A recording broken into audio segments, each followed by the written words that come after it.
میرا یہ کھانے کو دل چاہتا ہے، میرا اس وقت سونے کو دل چاہتا ہے، میرا سونے کو دل نہیں چاہتا۔ یہاں پہ ہم دیکھتے ہیں کہ نفسانی خواہشات کی بھی بات کی گئی ہے کہ میرا اس سے بات کرنے کو دل چاہتا ہے، یہ انسان مجھے بہت اٹریکٹ کر رہا ہے، اپیل کر رہا ہے۔ یہ تو خواہشات ہیں انسان کے ساتھ۔ جب انسان اپنے آپ کو بہت بہادر سمجھتا ہے اور کہتا ہے کہ نہیں، مجھے کوئی فرق نہیں پڑے گا، میں جن لوگوں کے ساتھ بھی رہوں میں اپنا معاملہ درست رکھ سکتا ہوں، وہاں پہ پھسلنے کے زیادہ چانسز ہوتے ہیں۔ یہاں پہ ہمیں یہ فارمولا بھی سکھایا جا رہا ہے کہ کیونکہ ہم بذات انسان کمزور ہیں، ہمیں غصہ بھی آ سکتا ہے، ہمارا کسی سے بات نہ کرنے کو، جو معاملات جو ہے صحیح ٹھیک کرنے کو، وہ بھی ہمارے لیے ایک پرابلم کریٹ ہو سکتی ہے۔ اس کے ساتھ ساتھ ہم کسی مجلس میں بیٹھے ہوں گے اور اگر ہم بہت ریلیکس بیٹھے ہوں گے، ہم غیبت بھی کر سکتے ہیں۔ اسی طرح سے جب مرد اور عورت اکٹھے کام کریں گے اور پھر وہ کچھ پیرامیٹرز کو فالو نہیں کریں گے تو وہاں پر بھی بہت سی زیادتیاں کر سکتے ہیں، ایسے تعلقات میں الجھ سکتے ہیں جو کہ جائز نہیں ہوتے۔ تو انسان جب صبح سے شام تک اپنے آپ کو یہ بتاتا ہے کہ I am a weak person, میرے اندر بہت سی خواہشات ہیں جو ہر وقت مجھے ہچکولے دیتی رہتی ہیں، کبھی مجھے ادھر لے جاتی ہیں، کبھی مجھے ادھر لے جاتی ہیں، تو پھر انسان ذرا ہائی الرٹ پہ ہوتا ہے۔ انسان اپنے آپ کو سیفٹی کے ان معیار پہ لے کے جاتا ہے۔ جیسے اگر آپ کے پاس گھر میں خزانہ ہے، چیزیں ہیں، اور آپ اپنے آپ کو کہتے ہیں کہ مجھے ان کی حفاظت کرنی ہے، تو پھر آپ اپنا گارڈنگ سسٹم سٹرونگ رکھتے ہیں۔ لیکن کچھ لوگوں کے پاس بہت سا مال بھی ہوتا ہے، پریشیس چیزیں بھی ہوتی ہیں، اور وہ کہتے ہیں نہیں کوئی چوری نہیں ہوگی، کوئی مسئلہ نہیں ہوگا۔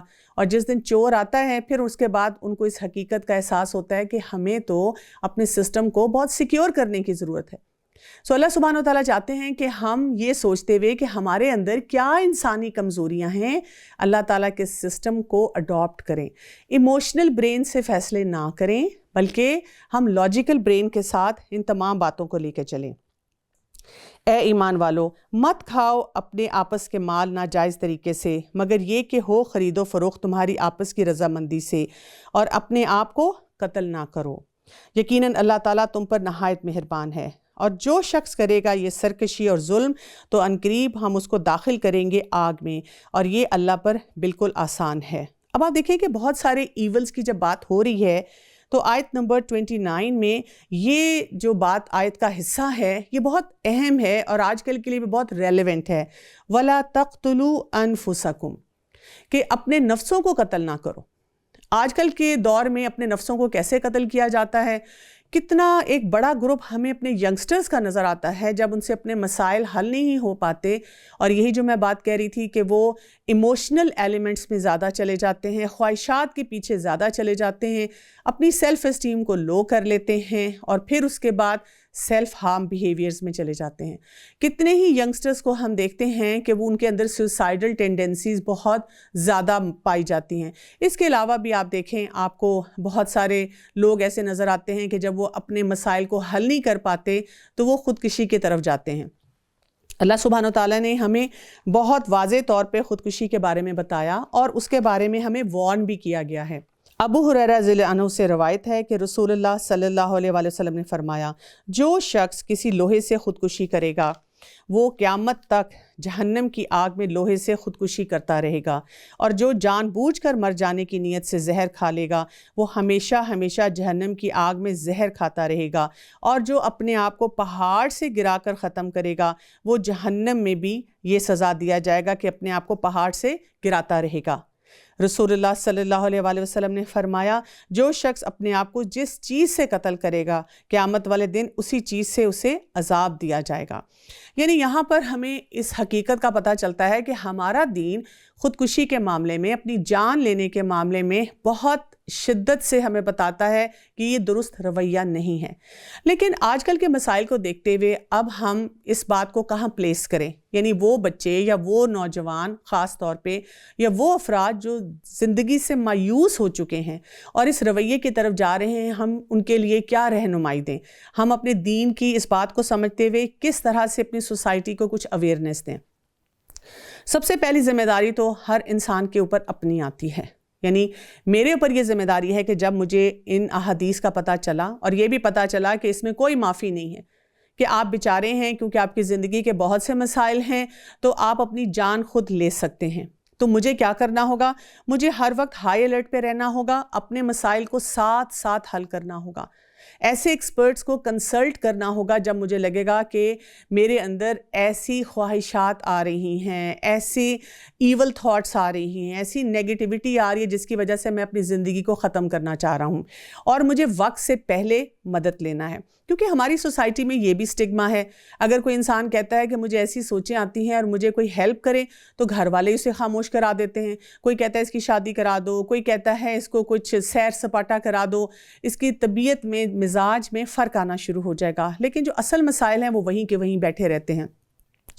دوسری طرف سوسائٹی کے اوپر بہت بڑا ایک جو ہے ان کا رول وہ جاتا ہے کہ سوسائٹی کو پتہ ہونا چاہیے، ہم سب کو ایز انڈیویجولز پتہ ہونا چاہیے کہ ہم کہاں کہاں پر اپنی سوسائٹی کو بہتر کر سکتے ہیں. اس میں حکمرانوں کا بھی رول آ جاتا ہے، اس میں پالیسی میکرز کا بھی رول آ جاتا ہے، اور اس میں ہر شخص جو کام کر رہا ہوتا ہے اس کا رول آتا ہے کہ اپنے ارد گرد لوگوں کے بارے میں سینسٹیو ہو. کیونکہ ہمارا دین تو ہمیں یہ ایمپتھی سکھاتا ہے کہ ہمارے ارد گرد جتنے بھی لوگ ہیں ہم ان کی ضروریات کا خیال رکھیں، ان کے بارے میں سینسٹیو ہوں، اور دیکھیں جہاں جہاں ان کو کسی طرح سے بھی ہم آسانیاں دے سکتے ہیں وہ ان کے لیے آسانیاں پیدا کریں تاکہ ان کے اندر ایسے جذبات جو ہیں وہ نہ ابھریں. اس کے بعد سورہ نساء کی آیت نمبر 31 میں اللہ سبحانہ و تعالیٰ نے فرمایا اِن تجتنبوا کبائر ما تنہون عنہ نکفر عنکم سیئاتکم وندخلکم مدخلا کریما. اور تم بچتے رہو گے ان بڑے گناہوں سے جن سے تم کو منع کیا جاتا ہے تو ہم تمہارے چھوٹے گناہ دور کر دیں گے اور عزت و بزرگی کی جگہ داخل کریں گے. کبیرہ گناہوں کی جو حقیقت ہے اس کو بھی ہمیں سمجھنے کی ضرورت ہے. ابو ہریرہ رضی اللہ عنہ کہتے ہیں کہ آپ صلی اللہ علیہ وسلم نے فرمایا 7 ہلاک کرنے والے گناہوں سے بچو. صحابہ نے پوچھا یا رسول اللہ صلی اللہ علیہ وسلم وہ کون کون سے ہیں؟ آپ نے فرمایا اللہ کے ساتھ شرک کرنا، جادو، ایسی جان کو ناحق قتل کرنا جسے اللہ نے حرام قرار دیا ہے، سود کا لین دین، یتیم کا مال کھانا، میدان جنگ سے فرار، پاک دامن بھولی بھالی مومن عورتوں پر تہمت لگانا. یعنی یہاں سے ہمیں یہ پتہ چلتا ہے کہ ہمیں ہر وقت اپنے کبیرہ گناہوں پہ نظر رکھنی ہے. ہماری سوسائٹی میں کئی باتوں کو جو ہم بہت کیجول سا لینا شروع کر دیتے ہیں یا بہت آسانی سے ان کے بارے میں بات کرتے ہیں، وہ چھوٹے گناہ نہیں ہوتے. جیسے کہ عبداللہ بن عمر رضی اللہ عنہ فرماتے ہیں کہ نبی کریم صلی اللہ علیہ وسلم نے فرمایا یہ بھی کبیرہ گناہ ہے کہ آدمی اپنے والدین کو گالی دے. تو صحابہ نے پوچھا کون شخص اپنے والدین کو گالی دے سکتا ہے؟ آپ صلی اللہ علیہ وسلم نے فرمایا ایک آدمی دوسرے کے والدین کو گالی دیتا ہے اور وہ اس کے جواب میں اس کے والدین کو گالی دیتا ہے. تو یعنی کہ جب ہم کسی کے ساتھ کوئی ایسا رویہ رکھتے ہیں تو آٹومیٹیکلی وہ شخص جو ہے وہ ہماری طرف اس رویے کو لوٹانا شروع کر دیتا ہے. تو اس کے بارے میں بھی ہمیں محتاط رویہ رکھنے کی ضرورت ہے. اس چیز کی آرزو نہ کرو جس کے باعث اللہ تعالیٰ نے تم میں سے بعض کو بعض پر بزرگی دی ہے. مردوں کا حصہ ہے جو ان کا کیا دھرا ہے اور عورتوں کے لیے حصہ ہے اس کا جو انہوں نے کیا. اللہ تعالیٰ سے اس کا فضل مانگتے رہو، یقیناً اللہ تعالیٰ ہر چیز کا جاننے والا ہے. اس آیت کے شان نزول میں یہ آتا ہے، مجاہد رحمۃ اللہ علیہ بیان کرتے ہیں کہ ام سلمہ رضی اللہ عنہ نے ایک مرتبہ یہ کہا کہ یا رسول اللہ صلی اللہ علیہ وسلم مرد جہاد کرتے ہیں اور ہم عورتیں ثواب سے محروم ہیں، اسی طرح میراث میں بھی ہم بنسبت مردوں کے آدھا ہمیں ملتا ہے. تو اس پر اللہ سبحانہ تعالیٰ کی طرف سے یہ آیت نازل ہوئی کہ ہمیں کوئی مردوں اور عورتوں کے درمیان کوئی کمپٹیٹیو انوائرمنٹ نہیں کریٹ کرنی. یعنی مرد اور عورت جو ہیں وہ اپنی اپنی ڈومین میں جب کام کریں گے تو اللہ تعالیٰ کی طرف سے ان کے لیے جو اللہ تعالیٰ نے حصہ رکھا ہوا ہے ان کو مل جائے گا. ماں باپ اور قرابت دار جو چھوڑ مریں ان کے وارث ہم نے ہر شخص کے مقرر کر دیے ہیں، اور جن سے تم نے اپنے ہاتھوں کا معاہدہ کیا ہے انہیں ان کا حصہ دو، حقیقتاً اللہ تعالیٰ ہر چیز پر حاضر ہے. سورہ نساء کی اس کے بعد جو آیت آ رہی ہے 34، یہ بہت ہی اہم آیت ہے اور اس میں بہت سے اہم میسیجز ہیں، اور تمام مرد حضرات کو بھی اور خواتین کو بھی اس آیت کو سمجھنا بہت ضروری ہے. ویسے تو قرآن پاک کی ہر آیت کو سمجھنے سے ہمیں فرق پڑتا ہے، لیکن یہ آیت جو ہے یہ ایک فاؤنڈیشن رول پلے کرتی ہے ایک خاندان کو بنانے میں. آیت میں آتا ہے الرجال قوامون علی النساء بما فضل اللہ بعضهم علی بعض وبما انفقوا من اموالہم. سب سے پہلا رول یہاں پہ مرد حضرات کا بتا دیا گیا. مرد عورتوں پر قوام ہیں اس وجہ سے کہ اللہ تعالیٰ نے ایک کو دوسرے پر فضیلت دے رکھی ہے، اور اس وجہ سے کہ مردوں نے اپنے مال خرچ کیے ہیں. یعنی پہلا پوائنٹ ہم یہاں پہ کیا سمجھیں گے؟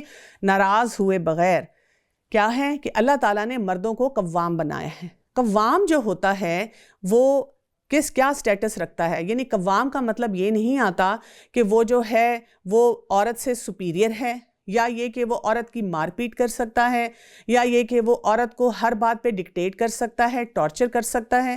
قوام کا مطلب یہ ہے کہ جیسے کسی بھی آرگنائزیشن میں ہم دیکھتے ہیں کہ ایک CEO ہوتا ہے، اس کے ساتھ ساتھ اب اس کے باقی کمانڈنگ لوگ ہوتے ہیں، اس کے نیچے اس کے جونیئرز آتے ہیں۔ جب کسی کمپنی میں یا کسی بھی ادارے میں ایک CEO ہوتا ہے تو لوگ اس کی بات سنتے ہیں اور وہ اپنے سسٹم کو رن کرتا ہے۔ یعنی جب سب لوگ برابری کے مقام پہ آ جاتے ہیں تو پھر کس کی بات سنی جائے گی، کس کا جو آخری سے ہوگا، کیسے وہ سسٹم رن کرے گا؟ وہ سسٹم چلتے ہی نہیں ہیں جہاں پر کوئی اچھا ایک ہائرارکی کا سسٹم نہیں ہوتا۔ تو اللہ سبحانہ وتعالیٰ نے خاندانی نظام میں بھی یہ سسٹم رکھ دیا ہے۔ مرد کو اللہ تعالیٰ نے ویسے بنایا ہے جسمانی طور پہ، ذہنی طور پہ، اسی طرح نفسیاتی طور پہ، کہ وہ CEO کا رول ادا کرے۔ تو یہاں پر کوئی جھگڑے کی بات نہیں ہے، یعنی کہ کوئی ایک خاتون ایسی بھی ہو سکتی ہیں جو کہ مرد سے زیادہ اچھا سوچتی ہوں، کیونکہ ایکسیپشنز ہر جگہ موجود ہوتی ہیں، لیکن جب بھی کوئی قوانین بنائے جاتے ہیں وہ بائی لارج زیادہ مخلوق جو ہوتی ہے، جس طرح سے وہ فنکشن کرتی ہے، ان کو دیکھ کر ان کو سمجھ کر بنائے جاتے ہیں۔ تو مرد کو یہ رول جو دیا گیا وہ کیوں دیا گیا؟ کیونکہ بعض کو بعض پہ فضیلت دی جانی تھی کسی بھی وجہ سے، اور یہاں پہ جو بہت بڑی وجہ بتائی گئی ہے وہ کیا ہے؟ وَبِمَا أَنفَقُوا مِنْ أَمْوَالِهِمْ، اس وجہ سے کہ وہ اپنے مالوں میں سے خرچ کرتے ہیں۔ ان خواتین سے پوچھیں جو کہ جاب کرتی ہیں، محنت کرتی ہیں، کام کرتی ہیں، اور جب ان کو گھر پہ خرچ کرنا پڑتا ہے تو وہ کتنا جتاتی ہیں، اور یہ کہ ان کو کتنی تکلیف ہوتی ہے کہ جی میرا پیسہ فلاں جگہ کیوں استعمال ہو، یا وہ کس طرح اپنے دکھوں کا ہر وقت اظہار کرتی رہتی ہیں، میں جو کماتی ہوں گھر پہ لگ جاتا ہے۔ لیکن مرد حضرات جو ہوتے ہیں جب وہ کما کر لاتے ہیں اور جو واقعی اس حکم کے مطابق اپنے گھر چلا رہے ہوتے ہیں، وہ اپنی والدہ کو، اپنی بیوی کو جا کر سارا پیسہ دے دیتے ہیں، اور وہاں سے جو ہے وہ پورا سسٹم جو ہے وہ چلتا ہے۔ یعنی جب ہم مردوں کی بات کرتے ہیں تو مرد حضرات کو یہ سمجھنے کی ضرورت ہے کہ یہ کام ان کو اپنے لیے ایک پرائرٹی پہ لینا ہے، کیونکہ کتنی خواتین ایسی ہیں جو اس وجہ سے پریشان ہیں کہ مرد یا تو ان پہ خرچ نہیں کرتے، یا یہ کہ ان سے کام کرواتے ہیں، اور اس وجہ سے ہم دیکھتے ہیں کہ پوری ہائرارکی جو ہے وہ ڈسٹرب ہوئی ہے۔ مرد چاہتا ہے کہ میری کمانڈ بھی ہو، لیکن ساتھ ساتھ وہ یہ بھی چاہتا ہے کہ خرچہ جو ہے وہ بیوی کی طرف سے آئے، یا تو میکے سے آ رہا ہو یا یہ کہ بیوی کما کر لا رہی ہو۔ تو مرد کو یہ مین رسپانسبلٹی دی گئی ہے کہ اس نے مال خرچ کرنا ہے، اس نے کمانا ہے، اس نے خرچ کرنا ہے۔ میری ایک سائیکالوجسٹ سے بات ہو رہی تھی اور وہ کہہ رہے تھے کہ جب بھی ہسبینڈ وائف ہمارے پاس کسی بھی مسئلے کے لیے آتے ہیں تو ہم ان سے یہ سوال ضرور پوچھتے ہیں کہ آپ کے گھر میں کون کماتا ہے اور کون گھر پہ مینلی لگاتا ہے، اور یہاں سے ہی ہمیں اندازہ ہو جاتا ہے کہ بہت سے چیلنجز جو ہیں ہسبینڈ وائف کے ایشو میں وہ کہاں سے آ رہے ہیں۔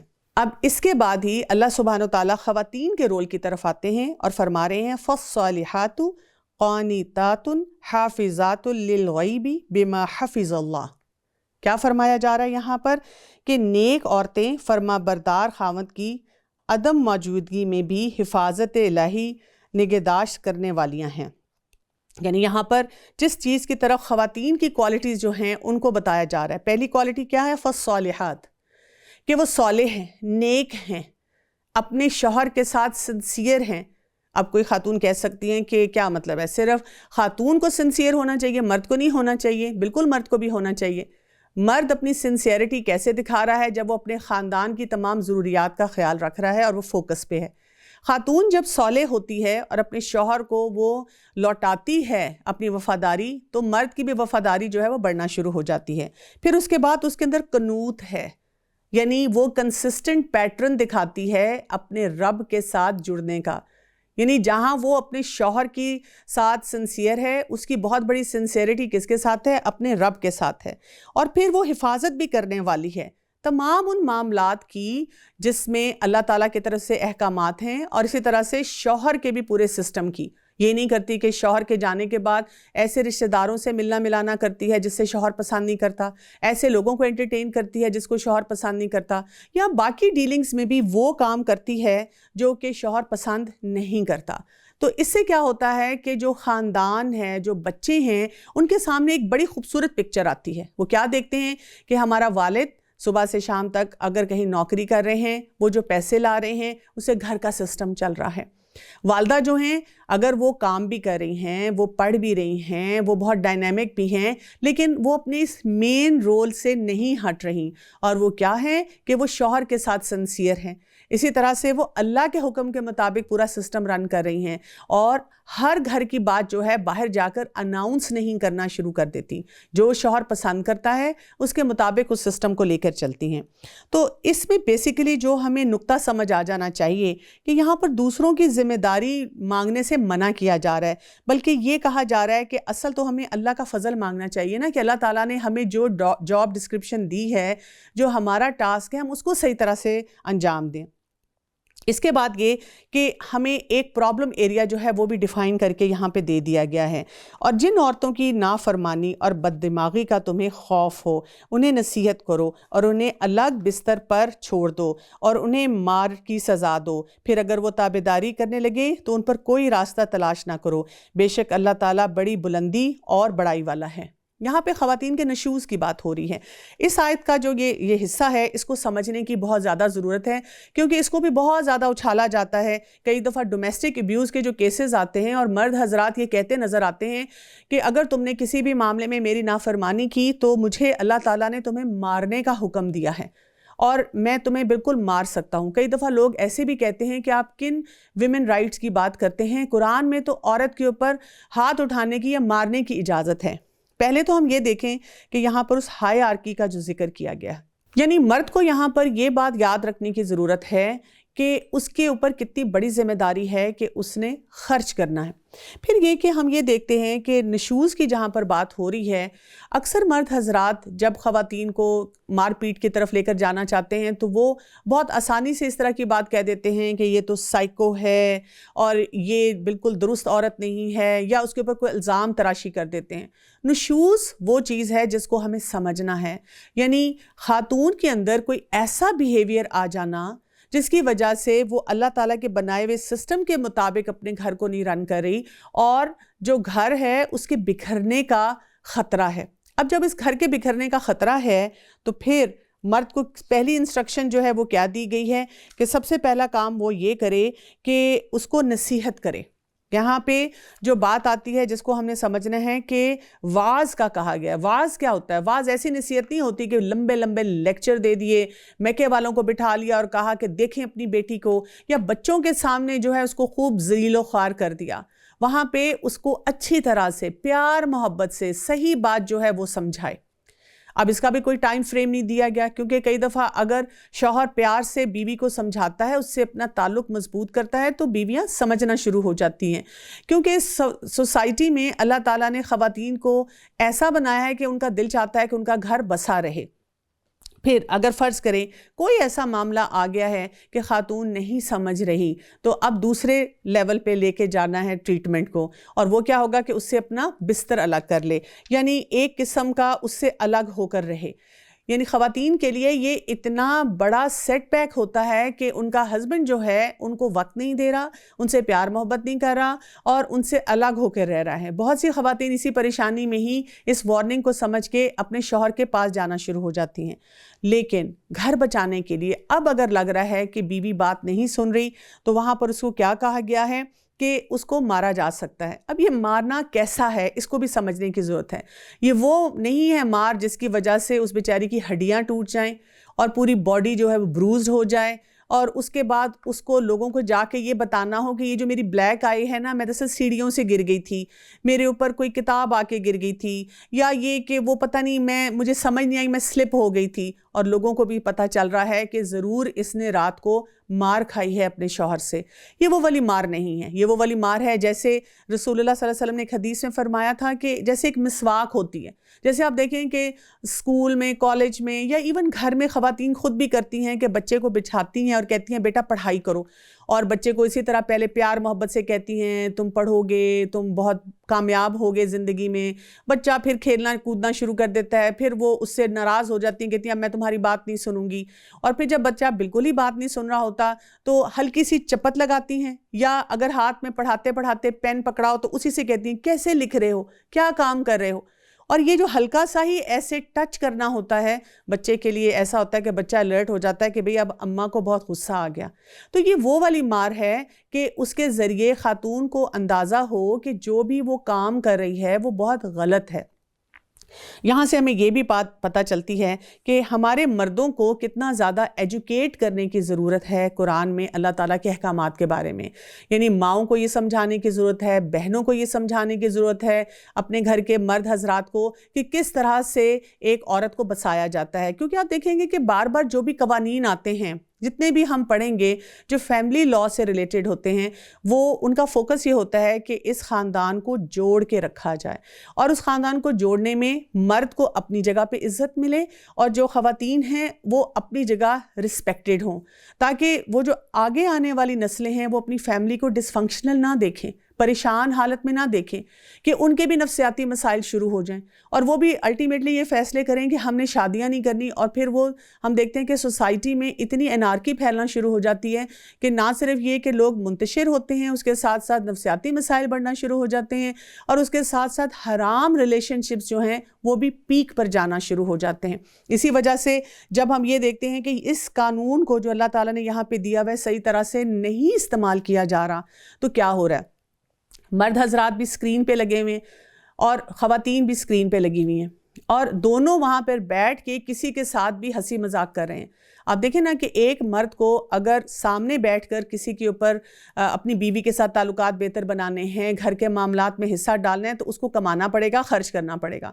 لیکن اگر وہ سکرین پہ بیٹھ کے کسی سے بھی گپ شپ لگا رہے ہیں، ہیلو ہائی کر رہے ہیں، کسی کی تعریف کر رہے ہیں، تو اس میں کوئی خرچہ نہیں ہو رہا سوائے جو انہوں نے 1 مہینے کا پیکیج لیا ہوا ہے، اور ان کے اوپر کوئی رسپانسبلٹی نہیں آ رہی. اسی طرح سے اگر کچھ خواتین بھی ایسا کام کر رہی ہیں تو ان کو بھی کہیں پہ صالح ہونے کی ضرورت نہیں ہے، کہیں پر ان کے اوپر کوئی سینس آف رسپانسبلٹی نہیں آ رہی، بس ایک انٹرٹینمنٹ چل رہی ہے. تو اس سوسائٹی میں اس قسم کے جب کام بڑھتے چلے جا رہے ہیں، اس سے ہمیں کیا سمجھ آ رہی ہے کہ ہمیں اپنے مردوں کو بھی اور اپنی خواتین کو بھی اس سسٹم کے بارے میں صحیح طرح سے سمجھ بوجھ جو ہے وہ دینے کی بہت زیادہ ضرورت ہے. اگر تمہیں میاں بیوی کی آپس کی ان بن کا خوف ہو تو ایک منصف مرد والوں میں سے اور ایک عورت والوں میں سے مقرر کرو. اگر یہ دونوں صلح کرانا چاہیں گے تو اللہ تعالیٰ دونوں میں ملاپ کرا دے گا. یقیناً اللہ تعالیٰ پورے علم والا اور پوری خبر رکھنے والا ہے. اب یہاں پہ یہ بھی بتایا گیا کہ معاملات اور الجھ گئے ہیں.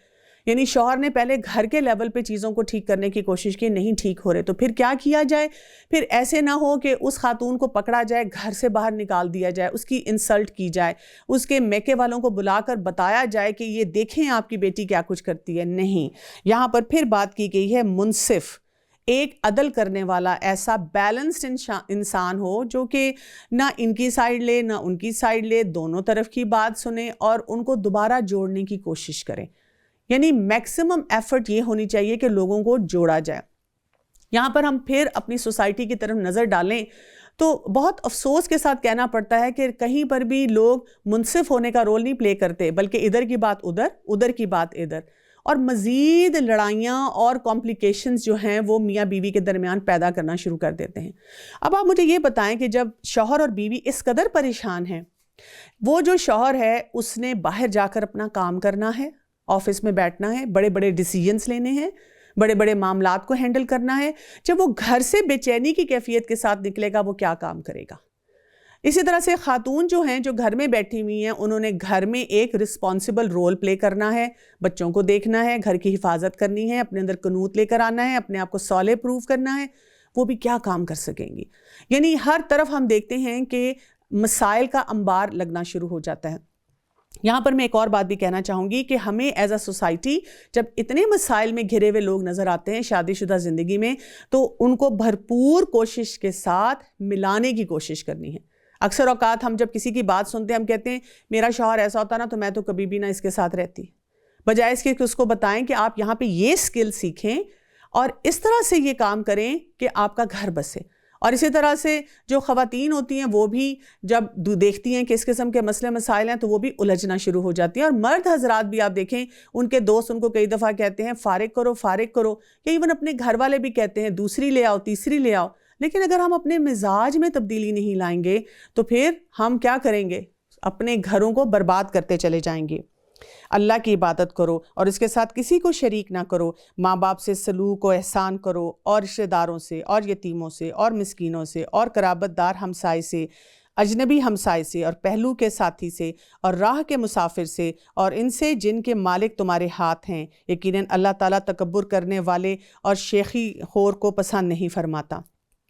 کی جو پوری آیات ہیں اس میں ہم دیکھتے ہیں کہ کس قدر خوبصورت انداز سے پورا ہمیں سسٹم دیا گیا. یعنی پورے معاشرے کی جو بنیاد شروع ہوتی ہے وہ کہاں سے ہو رہی ہے؟ وہ ایک خاندان سے ہو رہی ہے. خاندان سے اب اسٹیبلٹی جو ہے وہ پوری سوسائٹی تک جانا شروع ہو رہی ہے. رسول اللہ صلی اللہ علیہ وسلم نے فرمایا جو عورت 5 وقت کی نماز پڑھے, رمضان کے روزے رکھے, اپنی شرمگاہ کی حفاظت کرے اور اپنے خامد کی اطاعت کرے تو وہ جنت میں جس دروازے سے چاہے داخل ہو سکتی ہے. ایک اور روایت میں آتا ہے کہ رسول اللہ صلی اللہ علیہ وسلم نے فرمایا جس عورت کی وفات اس حالت میں ہوئی کہ اس کا خامد اس سے راضی ہوا تو وہ عورت جنت میں داخل ہوگی. اسی طرح سے نبی کریم صلی اللہ علیہ وسلم نے فرمایا تم مومنوں میں سے کامل وہ شخص ہے جس کے اخلاق اچھے ہیں, اور تم میں سے بہترین شخص وہ ہے جو اپنی اہلیہ کے لیے بہترین ہو, اور یاد رکھو میں تم سب سے بڑھ کر اپنے اہل و عیال کے حق میں بہتر ہوں. یعنی کہ ہمارے پاس تو سب سے بڑی مثال رسول اللہ صلی اللہ علیہ وسلم کی زندگی ہے. جب مرد حضرات کبھی کہیں کہ باہر کی اتنی ٹینشنز ہیں اور تم مجھے آتے ہی ٹینشنز میں ڈال دیتی ہو, لیکن ہم یہ دیکھ رہے ہیں کہ رسول اللہ صلی اللہ علیہ وسلم نے کتنی مشکلات کا وقت دیکھا, لیکن ہمارے پیارے نبی صلی اللہ علیہ وسلم اپنے گھر والوں کے لیے بہترین رویے کے ساتھ رہتے تھے. اسی طرح رسول اللہ صلی اللہ علیہ وسلم نے فرمایا تمہاری بیویوں کا یہ تم پر حق ہے کہ تم انہیں معروف طریقے کے ساتھ ان کا نان نفقہ اور کپڑے وغیرہ مہیا کرو. رسول اللہ صلی اللہ علیہ وسلم نے فرمایا کوئی مومن مرد اپنی بیوی سے بغض نہ رکھے, کیونکہ اگر اسے اپنی بیوی کی ایک عادت ناپسند ہے تو کوئی دوسری اسے پسند بھی ہوگی. یعنی ہم بہت ایسی آیات دیکھتے ہیں اور اس کے ساتھ ساتھ احادیث کا مطالعہ کرتے ہیں جس میں ہمیں بار بار یہ بتایا جاتا ہے کہ مرد حضرات کو اپنے رول کو دیکھنے کی ضرورت ہے اور خواتین جو ہیں ان کو اپنے رول کو دیکھنے کی ضرورت ہے. اچھا, ہماری سوسائٹی میں ایک اور بھی مسئلہ ہوتا ہے کہ جب مرد کو بتایا جاتا ہے کہ اللہ کا حکم یہ ہے, یہ دیکھیں حدیث میں آیا ہے, تو وہ یہ نہیں سوچتا کہ ہاں اس حکم کو پڑھنے کے بعد میں نے کیا کام کرنا ہے, کیسی اپلیکیشن اس کی ہونی چاہیے. وہ فوراً کہتا ہے کہ اچھا بات ذرا کریں نا خواتین کو کیا کہا گیا ہے. اور جب خواتین کو ان کے رول کے بارے میں بتایا جائے تو وہ بھی غور و فکر کرنے کے بجائے فوراً مرد حضرات پہ اسی بات کو لوٹانا شروع کر دیتی ہیں. تو ہم سب جب اپنے اپنے رول کے بارے میں سوچیں گے تو پھر ہی انشاءاللہ یہاں سے معاملات درست ہوں گے. جو لوگ خود بخیلی کرتے ہیں دوسروں کو بھی بخیلی کرنے کو کہتے ہیں, اور اللہ نے جو اپنا فضل انہیں دے رکھا ہے اسے چھپاتے ہیں, ہم نے ان کافروں کے لیے ذلت کی مار تیار کر رکھی ہے. یعنی یہاں پہ اصل بات یہ کی جا رہی ہے کہ مسئلہ کیا ہوتا ہے اوورآل بھی نا, انسان کے کیریکٹرسٹکس میں بڑی بخیلی ہے, تنگ دلی ہے, سٹنجینس ہے. اور جب انسان اندر سے تھڑ دلا ہو جاتا ہے نا تو اپنے معاملات کو درست نہیں کرتا, وہ دوسروں کے بارے میں زیادہ بات کرنا شروع کر دیتا ہے.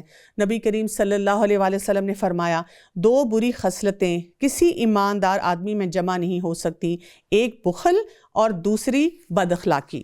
تو اخلاق کو اگر ہم نے ٹھیک کرنا ہے تو ہمیں اپنے دلوں کو بڑا کرنا پڑے گا. اور جو لوگ اپنے مال کے دکھاوے کے لیے خرچ کرتے ہیں اور اللہ تعالیٰ پر قیامت کے دن پر ایمان نہیں رکھتے, اور جس کا ہم نشین اور ساتھی شیطان ہو, بس وہ بدترین ساتھی ہے. بھلا ان کا کیا نقصان تھا کہ اگر یہ اللہ پر اور قیامت کے دن پر ایمان لاتے اور اللہ نے انہیں جو دے رکھا ہے اس کے نام پر دیتے. اللہ خوب جاننے والا ہے. بے شک اللہ تعالیٰ ایک ذرے برابر ظلم نہیں کرتا, اور اگر نیکی ہو تو اسے دگنی کر دیتا ہے, اور خاص اپنے پاس سے بہت بڑا ثواب دیتا ہے. بس کیا حال ہوگا جس وقت کہ ہر امت میں سے ایک گواہ ہم لائیں گے اور تجھے ان لوگوں پر گواہ بنا کر لائیں گے. جب ہم ظلم کی بات دیکھتے ہیں تو نبی کریم صلی اللہ علیہ وسلم نے فرمایا, اللہ تعالیٰ فرماتے ہیں, حدیث قدسی ہے, اے میرے بندو میں نے ظلم کو اپنے اوپر حرام کیا ہے اور اسے تمہارے درمیان بھی حرام کر دیا ہے, بس ایک دوسرے پر ظلم نہ کرو. جس روز کافر اور رسول کے نافرمان آرزو کریں گے کہ کاش کہ انہیں زمین کے ساتھ ہموار کر دیا جاتا اور اللہ تعالیٰ سے کوئی بات نہ چھپا سکیں گے۔ اس کے بعد ہم دیکھتے ہیں کہ جو آیت آ رہی ہے، آیت نمبر 43، اس میں شراب، خمر اور جو نشہ ہے اس کے بارے میں یہ دوسرا حکم آ رہا ہے۔ یا ایھا الذین آمنوا لا تقربوا الصلاۃ وانتم سکارى حتی تعلموا ما تقولون۔ اے ایمان والو، تم جب نشے میں مست ہو، نشے کی حالت میں ہو تو نماز کے قریب نہ جاؤ جب تک کہ اپنی بات کو سمجھنے نہ لگو، اور نہ جنابت کی حالت میں جب تک کہ غسل نہ کر لو۔ یہاں پر ہم دیکھتے ہیں کہ ایڈکشنز کی بات ہو رہی ہے، اور پہلا حکم جو ہم نے پڑھا تھا اس میں ہمیں ایڈکشن کے بارے میں یہ بتایا گیا تھا کہ اس میں فائدہ تو ہے لیکن اس کا نقصان جو ہے وہ بہت بڑا ہے۔ بہت سارے لوگوں نے تو اسی پر اپنی ایمانی کیفیت کی وجہ سے اسے کنارہ کشی اختیار کر لی، لیکن بہت سے لوگوں کو مزید بھی ڈسپلن ہونے کی ضرورت تھی۔ تو یہاں پر اب دوسرا حکم کیا آیا ہے کہ آپ نماز کے قریب نہ جائیں جبکہ آپ نشے کی حالت میں ہوں، جب تک آپ کو یہ نہ سمجھ آ جائے کہ آپ بول کیا رہے ہیں۔ اب ہمارے لوگ جب آج کے دور میں ایسی آیت پڑھتے ہیں تو کیا کہتے ہیں کہ دراصل کیونکہ ہم نے تو نشہ کرنا ہے نا، اسی لیے ہم نماز نہیں پڑھتے، کیونکہ اللہ تعالیٰ نے بتا دیا کہ نماز کے پاس نہیں آنا نشے کی حالت میں۔ اب نشہ تو چھٹتا نہیں نا، دراصل اتنے مسئلے ہیں ہمارے کہ کہیں سے تو ہمیں سکون حاصل کرنا ہی ہے۔ لیکن ہم اس کی اپلیکیشن کو دیکھتے ہیں رسول اللہ صلی اللہ علیہ وسلم کے زمانے میں۔ ہم دیکھتے ہیں کہ جب بھی کسی نے بھی کلمہ پڑھا اور ایمانی کیفیت میں آیا تو اس کے بعد جو سب سے اہم کام انہوں نے اپنی زندگی میں کیا، پہلا کام کیا کلمہ پڑھنے کے بعد، وہ تھا اللہ کے آگے جھکنا، وہ تھا نماز کی پابندی۔ اور ہمارے پاس بہت وہ مشہور واقعہ ہے جب کہ عمر رضی اللہ عنہ جو تھے، جب انہوں نے اسلام قبول کیا، اس سے پہلے صحابہ جو تھے نماز پڑھتے تھے لیکن اپنے اپنے گھروں میں، لیکن انہوں نے سب کو ساتھ لیا اور بیت اللہ کی طرف گئے اور انہوں نے کہا کہ ہم وہاں پر نماز پڑھیں گے، اور کسی کی ہمت نہیں ہوئی کہ انہیں روک سکے۔ یعنی مسلمانوں کے لیے جہاں پر اس وقت سوسائٹی میں ابھی بہت سے قوانین آہستہ آہستہ ان کو سیٹل ڈاؤن کر رہے تھے، وہ کام چل رہے تھے، وہ تو تھا وہاں پہ چیلنج، لیکن اس چیلنج کے ساتھ انہوں نے کبھی نماز نہیں چھوڑی تھی۔ یہ ہمارے اس دور کا فتنہ ہے کہ ہم اپنے آپ کو کہتے ہیں کہ ہم نمازی، یعنی ہم مسلمان ہیں لیکن ہم نمازیں نہیں پڑھتے، ہم کہتے ہیں وہ میرا اور اللہ کا معاملہ ہے۔ یہاں سے ہمیں ایک اور بات بھی پتہ چلتی ہے کہ جب انسان اپنی 5 نمازوں کی پابندی کرتا ہے اور وہ یہ کہتا ہے کہ ٹھیک ہے میری زندگی میں ایک چیلنج ہے، مجھے اس کو ٹھیک کرنا ہے، مجھے اس چیز سے اپنی جان چھڑانی ہے، تو اگر ہم ایک طریقہ یہ ہے کہ اس چیلنج کی طرف زیادہ توجہ دیں، اور ایک طریقہ یہ ہے کہ ہم اپنی ایمانی کیفیت کو بڑھانے کی طرف توجہ دیں، تو جو انسان اپنے آپ کو یہ بتانا شروع کر دیتا ہے کہ نماز میری پرائرٹی ہے، مجھے ترجیحی بنیاد پہ نماز کو پڑھنا ہے، اس کو میں چھوڑ نہیں سکتا، تو پھر انسان اپنی زندگی سے بہت سے ایولز جو ہیں، بہت سے غلط کام جو ہیں، ان کو آہستہ آہستہ نکالنے میں کامیاب ہونا شروع ہو جاتا ہے۔ تو یہاں پر یہ دوسرا ڈسپلن ہے۔ آج کے دور میں بھی اگر ہم دیکھیں جو ایڈکشن ایکسپرٹس ہیں وہ کیا کرتے ہیں، وہ کہتے ہیں جی ہمیں ڈی ٹاکس کرنا ہوگا، ہمیں کچھ عرصے کے لیے اس انسان کو اس نشے سے دور کرنا ہوگا، اس کو کچھ سکل سکھانے ہوں گے، جب وہ سکل سیکھنا شروع کرے گا تو پھر ڈی ٹاکس کی ٹریٹمنٹ جو ہے وہ اس کے لیے فائدہ مند ہونا شروع ہو جائے گی۔ تو یہاں پر اللہ سبحانہ وتعالیٰ نے بھی یہی ان کو بتایا کہ آپ نمازوں پہ توجہ دیں، اور جب آپ نمازوں پہ توجہ دیں گے تو آپ کا نشہ جو ہے وہ کم ہونا شروع ہو جائے گا۔ ہاں، اگر راہ چلتے مسافر ہو تو اور بات ہے، اور اگر تم بیمار ہو یا سفر میں ہو، یا تم میں سے کوئی پخانے سے آیا ہو، یا تم نے عورتوں سے مباشرت کی ہو اور تمہیں پانی نہ ملے، تو پاک مٹی کا قصد کرو اور اپنے منہ اور ہاتھ مل لو، بے شک اللہ تعالیٰ معاف کرنے والا اور بخشنے والا ہے۔ یہاں پر ہمیں بتایا جا رہا ہے تیمم کا طریقہ، کہ جب ہمیں لگے کنڈیشنز کیا کیا بتائی جا رہی ہیں کہ انسان بیمار ہے یا سفر میں ہے، اور یا کوئی بھی حالت ہے جس میں انسان کو جو ہے وضو کرنے کی ضرورت پیش آ رہی ہے اور وہاں پہ پانی نہیں ہے، اور آج کے دور میں ہم دیکھتے ہیں کہ پانی میسر ہے لیکن ایسا اس طریقے سے اس کو استعمال کرنے کی ضرورت پڑی ہے کہ آپ کو کوئی بیماری کے بڑھنے کا اندیشہ ہے، تو ایسی صورت میں بھی پھر انسان تیمم کی طرف جا سکتا ہے۔ کیا تو نے انہیں نہ دیکھا جنہیں کتاب کا کچھ حصہ دیا گیا ہے اور وہ گمراہی خریدتے ہیں اور چاہتے ہیں کہ تم بھی راہ سے بھٹک جاؤ؟ اللہ تمہارے دشمنوں کو خوب جاننے والا ہے، اور اللہ کا دوست ہونا اور مددگار ہونا کافی ہے۔ بعض یہود کلمات کو ان کی جگہ سے ہیر پھیر کر کرتے ہیں اور کہتے ہیں ہم نے سنا اور نافرمانی کی، سمینا و عصینا، اور سن تجھے تیرے خلاف نہ سنایا جائے، اور ہماری رعایت کر اور اپنی زبان کو پیچ دیتے ہیں اور دین میں تانے دیتے ہیں، اور اگر یہ لوگ کہتے ہیں کہ ہم نے سنا اور ہم نے فرما برداری کی اور آپ سنیے اور ہمیں دیکھیے، تو یہ ان کے لیے بہت بہتر اور نہایت ہی مناسب تھا، لیکن اللہ نے ان کی کفر کی وجہ سے انہیں لعنت کی ہے، بس یہ بہت ہی کم ایمان لاتے ہیں۔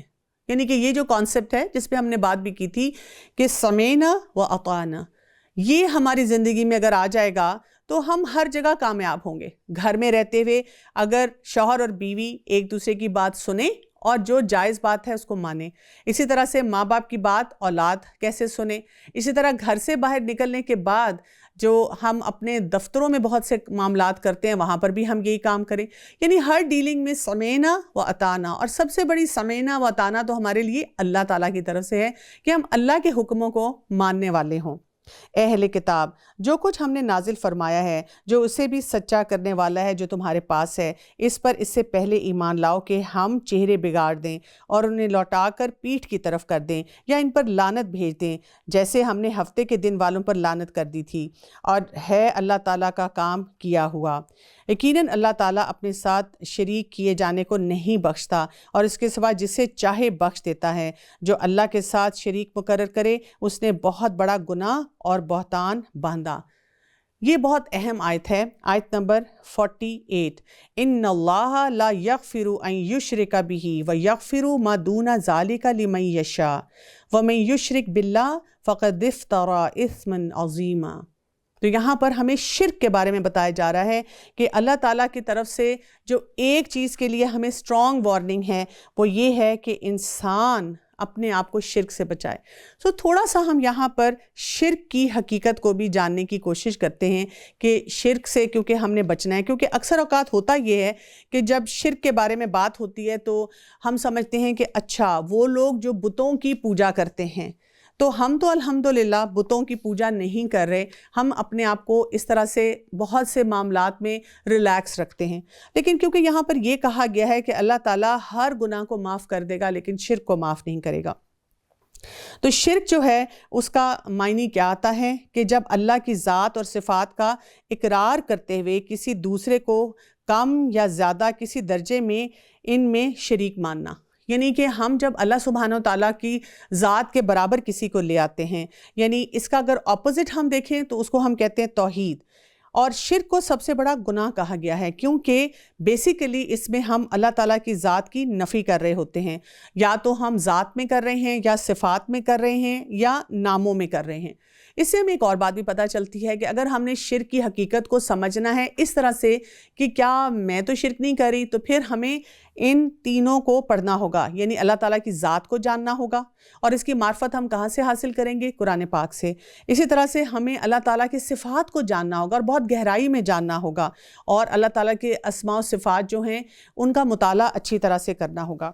تو شرک جو ہے ایک ایسا خطرناک عمل ہے جس کی وجہ سے انسان کے تمام اعمال جو ہیں وہ ضائع ہونے شروع ہو جاتے ہیں، اور اللہ تعالیٰ کا جو مقصد تھا مخلوق کو پیدا کرنے کا وہ بھی شرک کے منافی تھا، یعنی اس کو اکبر الکبائر کہا جاتا ہے کہ کبیرہ گناہوں میں سے بھی یہ سب سے بڑا جو ہے وہ گناہ ہے۔ اور اسی لیے ہم دیکھتے ہیں کہ جب انبیاء تھے انہوں نے اپنی اولادوں کو جب بھی حکم دیا، کوئی نصیحت کی، کوئی بات سمجھائی، تو ٹاپ پرائرٹی یہ تھی کہ آپ نے شرک نہیں کرنا۔ پھر شرک کی اقسام کو اگر دیکھا جائے تو شرک اکبر ہے اور شرک اصغر ہے، یعنی کہ ایک وہ ہے جو کہ بہت بڑا شرک ہو جاتا ہے، اور ہم یہ بھی سمجھیں کہ نبی کریم صلی اللہ علیہ وسلم نے فرمایا بے شک یہ وہ لوگ ہیں کہ جب ان میں کوئی نیک آدمی فوت ہو جاتا ہے تو وہ اس کی قبر پر مسجد بنا لیتے ہیں اور اس میں یہ تصویریں بناتے ہیں، یہ قیامت کے دن اللہ کے ہاں مخلوق میں سے سب سے بدترین لوگ ہوں گے۔ یعنی یہ شرک کی ابتدا کے راستے کھولنے والی باتیں ہیں، اسی لیے اس کے بارے میں بھی ہمیں محتاط رویہ رکھنے کے لیے کہا گیا ہے۔ تو شرک اکبر کیا ہے؟ جب انسان کھلم کھلا کفر کرتا ہے اور اللہ تعالیٰ کی بات کو سننے اور ماننے کے لیے کسی بھی طرح سے تیار نہیں ہوتا۔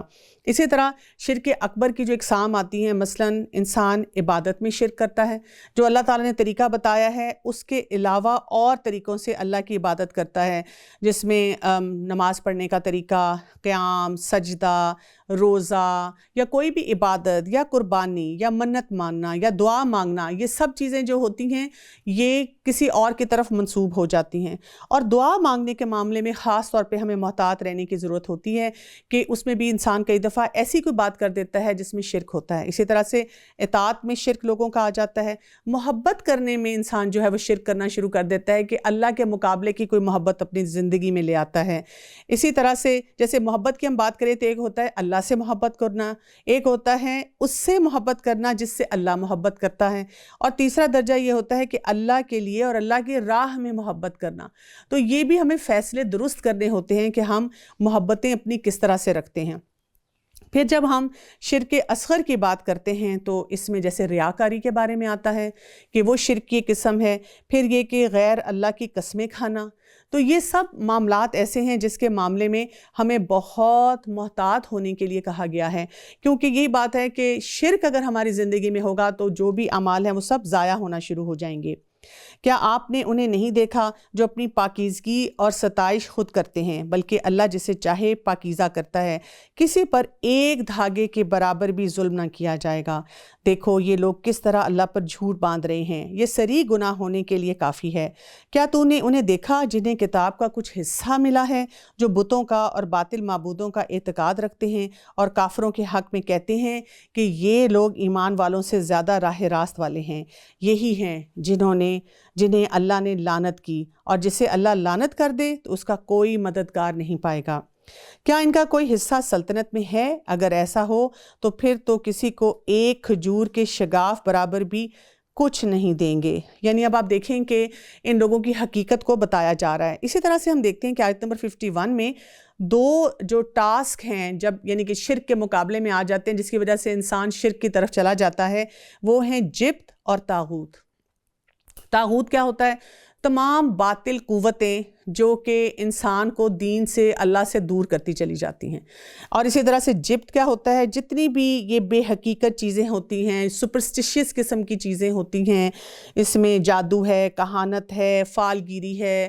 آج کے دور میں ہم دیکھتے ہیں کہ یہ سٹار سائنس ہیں، ٹیرو کارڈز ہیں، یعنی ان سب چیزوں کے بارے میں ہمارا ایک محتاط رویہ ہونا چاہیے، کیونکہ انہی کی وجہ سے انسان جو ہے آہستہ آہستہ اپنے تعلق کو اللہ تعالیٰ کے ساتھ کھوتا چلا جاتا ہے۔ اور پھر وہی بات ہے کہ شرک اس طرح سے انسان کی زندگی میں آ جاتا ہے کہ اس کو احساس ہی نہیں ہوتا۔ یا یہ لوگوں سے حسد کرتے ہیں، اس پر اللہ تعالیٰ نے اپنے فضل سے اسے دیا ہے، بس ہم نے تو آل ابراہیم کو کتاب اور حکمت بھی دی اور بڑی سلطنت بھی عطا فرمائی، پھر ان میں سے بعض نے تو اس کتاب کو مانا اور بعض اس سے رک گئے، اور کافی ہے جہنم کا جلانا۔ جن لوگوں نے ہماری آیتوں سے کفر کیا انہیں ہم یقیناً آگ میں ڈال دیں گے، جب ان کی کھالیں پک جائیں گی ہم ان کے سوا اور کھالیں بدل دیں گے تاکہ عذاب چکھتے رہیں، یقیناً اللہ تعالیٰ غالب اور حکمت والا ہے۔ اور جو لوگ ایمان لائے اور اچھے اعمال کیے ہم انہیں عنقریب ان جنتوں میں لے جائیں گے جن کے نیچے نہریں بہہ رہی ہوں گی، جن میں وہ ہمیشہ ہمیشہ رہیں گے، ان کے لیے وہاں صاف ستھرے ازواج ہوں گے اور ہم انہیں گھنی چھاؤں اور پوری راحتوں میں لے جائیں گے۔ اللہ تعالیٰ تمہیں تاکیدی حکم دیتا ہے کہ امانت والوں کی امانتیں انہیں پہنچاؤ، اور جب لوگوں کا فیصلہ کرو تو عدل و انصاف سے فیصلہ کرو، یقیناً وہ بہتر چیز ہے جس کی نصیحت تمہیں اللہ کر رہا ہے، بے شک اللہ تعالیٰ سنتا اور دیکھتا ہے۔ یا ایھا الذین آمنوا اطیعوا اللہ واطیعوا الرسول واولی الامر منکم فان تنازعتم فی شیء فردوہ الی اللہ والرسول ان کنتم تؤمنون باللہ والیوم الآخر ذالک خیر واحسن تاویلا۔ یہاں پر ایک بہت اہم جو معاملہ ہے اس کی طرف اشارہ کیا جا رہا ہے۔ اے ایمان والو، فرما برداری کرو اللہ کی اور فرما برداری کرو رسول کی اور تم میں سے اختیار والوں کی، پھر اگر کسی چیز میں اختلاف کرو تو اسے لوٹاؤ اللہ اور رسول کی طرف، اور اگر تمہیں اللہ پر اور قیامت کے دن پر ایمان ہے یہ بہت بہتر ہے اور با اعتبار انجام بہت اچھا ہے۔ بہت اہم پرنسپل ہے جو ہمیں یہاں پر دیا جا رہا ہے، اور یہ پرنسپل ہمیں کیا بتاتا ہے کہ ہم نے کسی بھی معاملے میں جب پرابلم سالونگ کی طرف جانا ہے تو کیا کرنا ہے، کیسے اپنے معاملات کو لے کر چلیں۔ کیونکہ آج کے دور میں رہتے ہوئے اکثر اوقات لوگ یہ کہتے ہیں کہ 1400 سال پہلے تو شاید اسلام بہت آسان تھا، اور آج کے دور میں اتنی کمپلیکیشنز ہیں، اتنے مسئلے ہیں کہ ہمیں نہیں سمجھ آتی کہ دین کی اپلیکیشن کیسے ہوگی، یا جب ہم معاملات کو لے کر چل رہے ہوتے ہیں گھروں کے اندر، گھروں سے باہر، دفاتر میں، پھر بھی ہمیں سمجھ نہیں آتی کہ کس کی بات سننی ہے۔ تو یہاں پر ہمیں ایک سسٹم دیا گیا ہے۔ سسٹم میں سب سے پہلی بات کیا کی گئی ہے؟ ہماری اطاعت، ہماری پہلی لائلٹی کس کے ساتھ ہوگی؟ اللہ تعالیٰ کے ساتھ، اور پھر رسول اللہ صلی اللہ علیہ وآلہ وسلم کے ساتھ، اور اس کے بعد تیسرے نمبر پہ کون آ جاتے ہیں؟ اولو الامر۔ یہ کون ہوتے ہیں اولو الامر؟ یعنی وہ لوگ جو نگران ہوتے ہیں، جن کے ساتھ ہم کام کر رہے ہوتے ہیں، معاملات کر رہے ہوتے ہیں۔ جب بھی ہمیں کچھ بھی کرنے کے لیے کہا جائے کہیں پر بھی، سب سے پہلے ہم نے دیکھنا ہے کہ کیا یہ اللہ تعالیٰ کے احکامات کے مطابق ہے، اس میں کوئی ایسی بات تو شامل نہیں ہو رہی جو کہ اللہ تعالیٰ نے جس سے منع فرمایا ہے۔ نہیں تو الحمدللہ ہمیں کوئی اعتراض نہیں ہونا چاہیے۔ دوسری بات ہم دیکھیں کہ اس میں سنت کا طریقہ کیا ہے، اور ہم کوشش کریں کہ ہم سنت کے طریقے کے مطابق اپنے معاملات کو لے کے چلیں۔ اور تیسری بات، اب ہم دیکھیں کہ جو بھی اتھارٹی ہمارے سامنے ہے، ہمیں کچھ بھی کام کرنے کے لیے کہہ رہی ہے، وہ کیا ہے، اور ہم اس کو نبھانے کی پوری طرح سے کوشش کریں۔ اگر آپ اس طریقے سے اپنے معاملات کو لے کر چلیں گے تو آپ کے لیے بہت سے کام کرنے آسان ہو جاتے ہیں۔ یعنی آپ دیکھیں گھر کے سسٹم میں رہتے ہوئے اگر بیوی کو شوہر کوئی بھی کام کہتا ہے تو وہ فوراً سوچے اسی لسٹ کے مطابق کہ کیا اللہ تعالیٰ نے اس سے روکا ہے، کیا یہ حرام کام ہے؟ نہیں، حرام کام نہیں۔ شوہر صرف یہ کہہ رہے ہیں کہ آج تم کہیں نہ جاؤ، آج گھر میں وقت دے دو، کل یا پرسوں یا کسی اور دن چلی جانا، تو اس میں کوئی حرج نہیں ہے۔ اور سنت کا طریقہ بھی کیا آتا ہے کہ اب مجھے کیا کرنا چاہیے؟ مجھے غصہ تو آ رہا ہے، لیکن غصے کو پی کر مجھے اپنے رب کے حکم کے مطابق بات مان لینی چاہیے۔ اور اولو الامر کیا ویسے ہی بات مان رہے ہیں کہ گھر میں آپ کو یہ بتا دیا گیا۔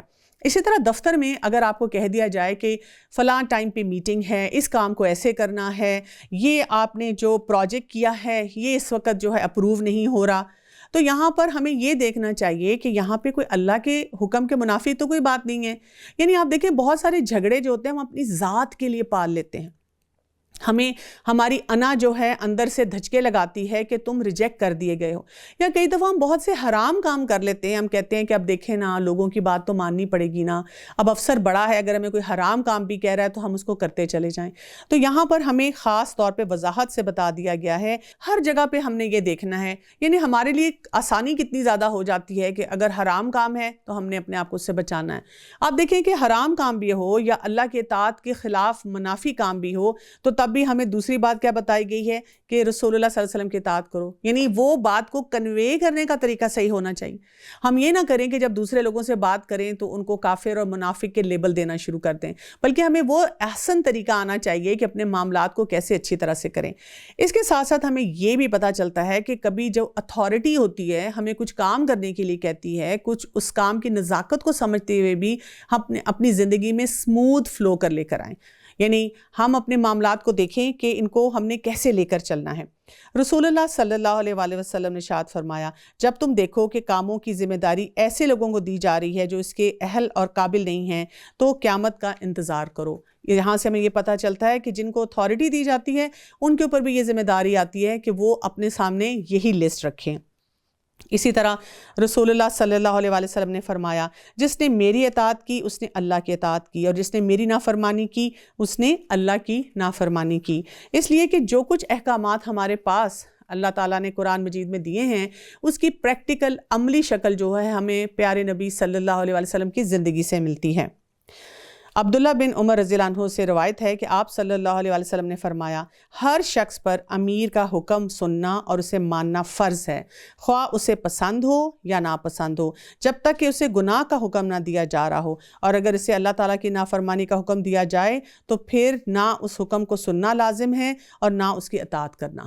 اکثر اوقات اگر آپ دیکھیں دفاتر میں، گھروں میں، میکے سسرال میں بہت سے کام جو ہمیں کیے جاتے ہیں یا کہے جاتے ہیں، وہ نہ تو گناہ ہوتے ہیں، نہ ہی اللہ تعالیٰ کے کسی حکم سے ٹکرا رہے ہوتے ہیں، لیکن ہم ویسے ہی اپنے دلوں کو تنگ کرنا شروع کر دیتے ہیں۔ مجھے کیوں کہا گیا یہاں بیٹھو، مجھے یہ آفس کارنر کیوں نہیں ملا، مجھے ایسے کام کے لیے کیوں کہا جا رہا ہے، اس کام سے کیوں روکا جا رہا ہے، اور اسی کی وجہ سے ہم اپنے اندر بھی اور پورے سسٹم میں بھی بے چینی پھیلاتے ہیں۔ علی رضی اللہ عنہ سے روایت ہے کہ آپ صلی اللہ علیہ وآلہ وسلم نے ایک لشکر روانہ کیا اور اس کا امیر ایک انصاری صحابی کو مقرر کیا اور لشکر کو ان کی اطاعت کا حکم دیا۔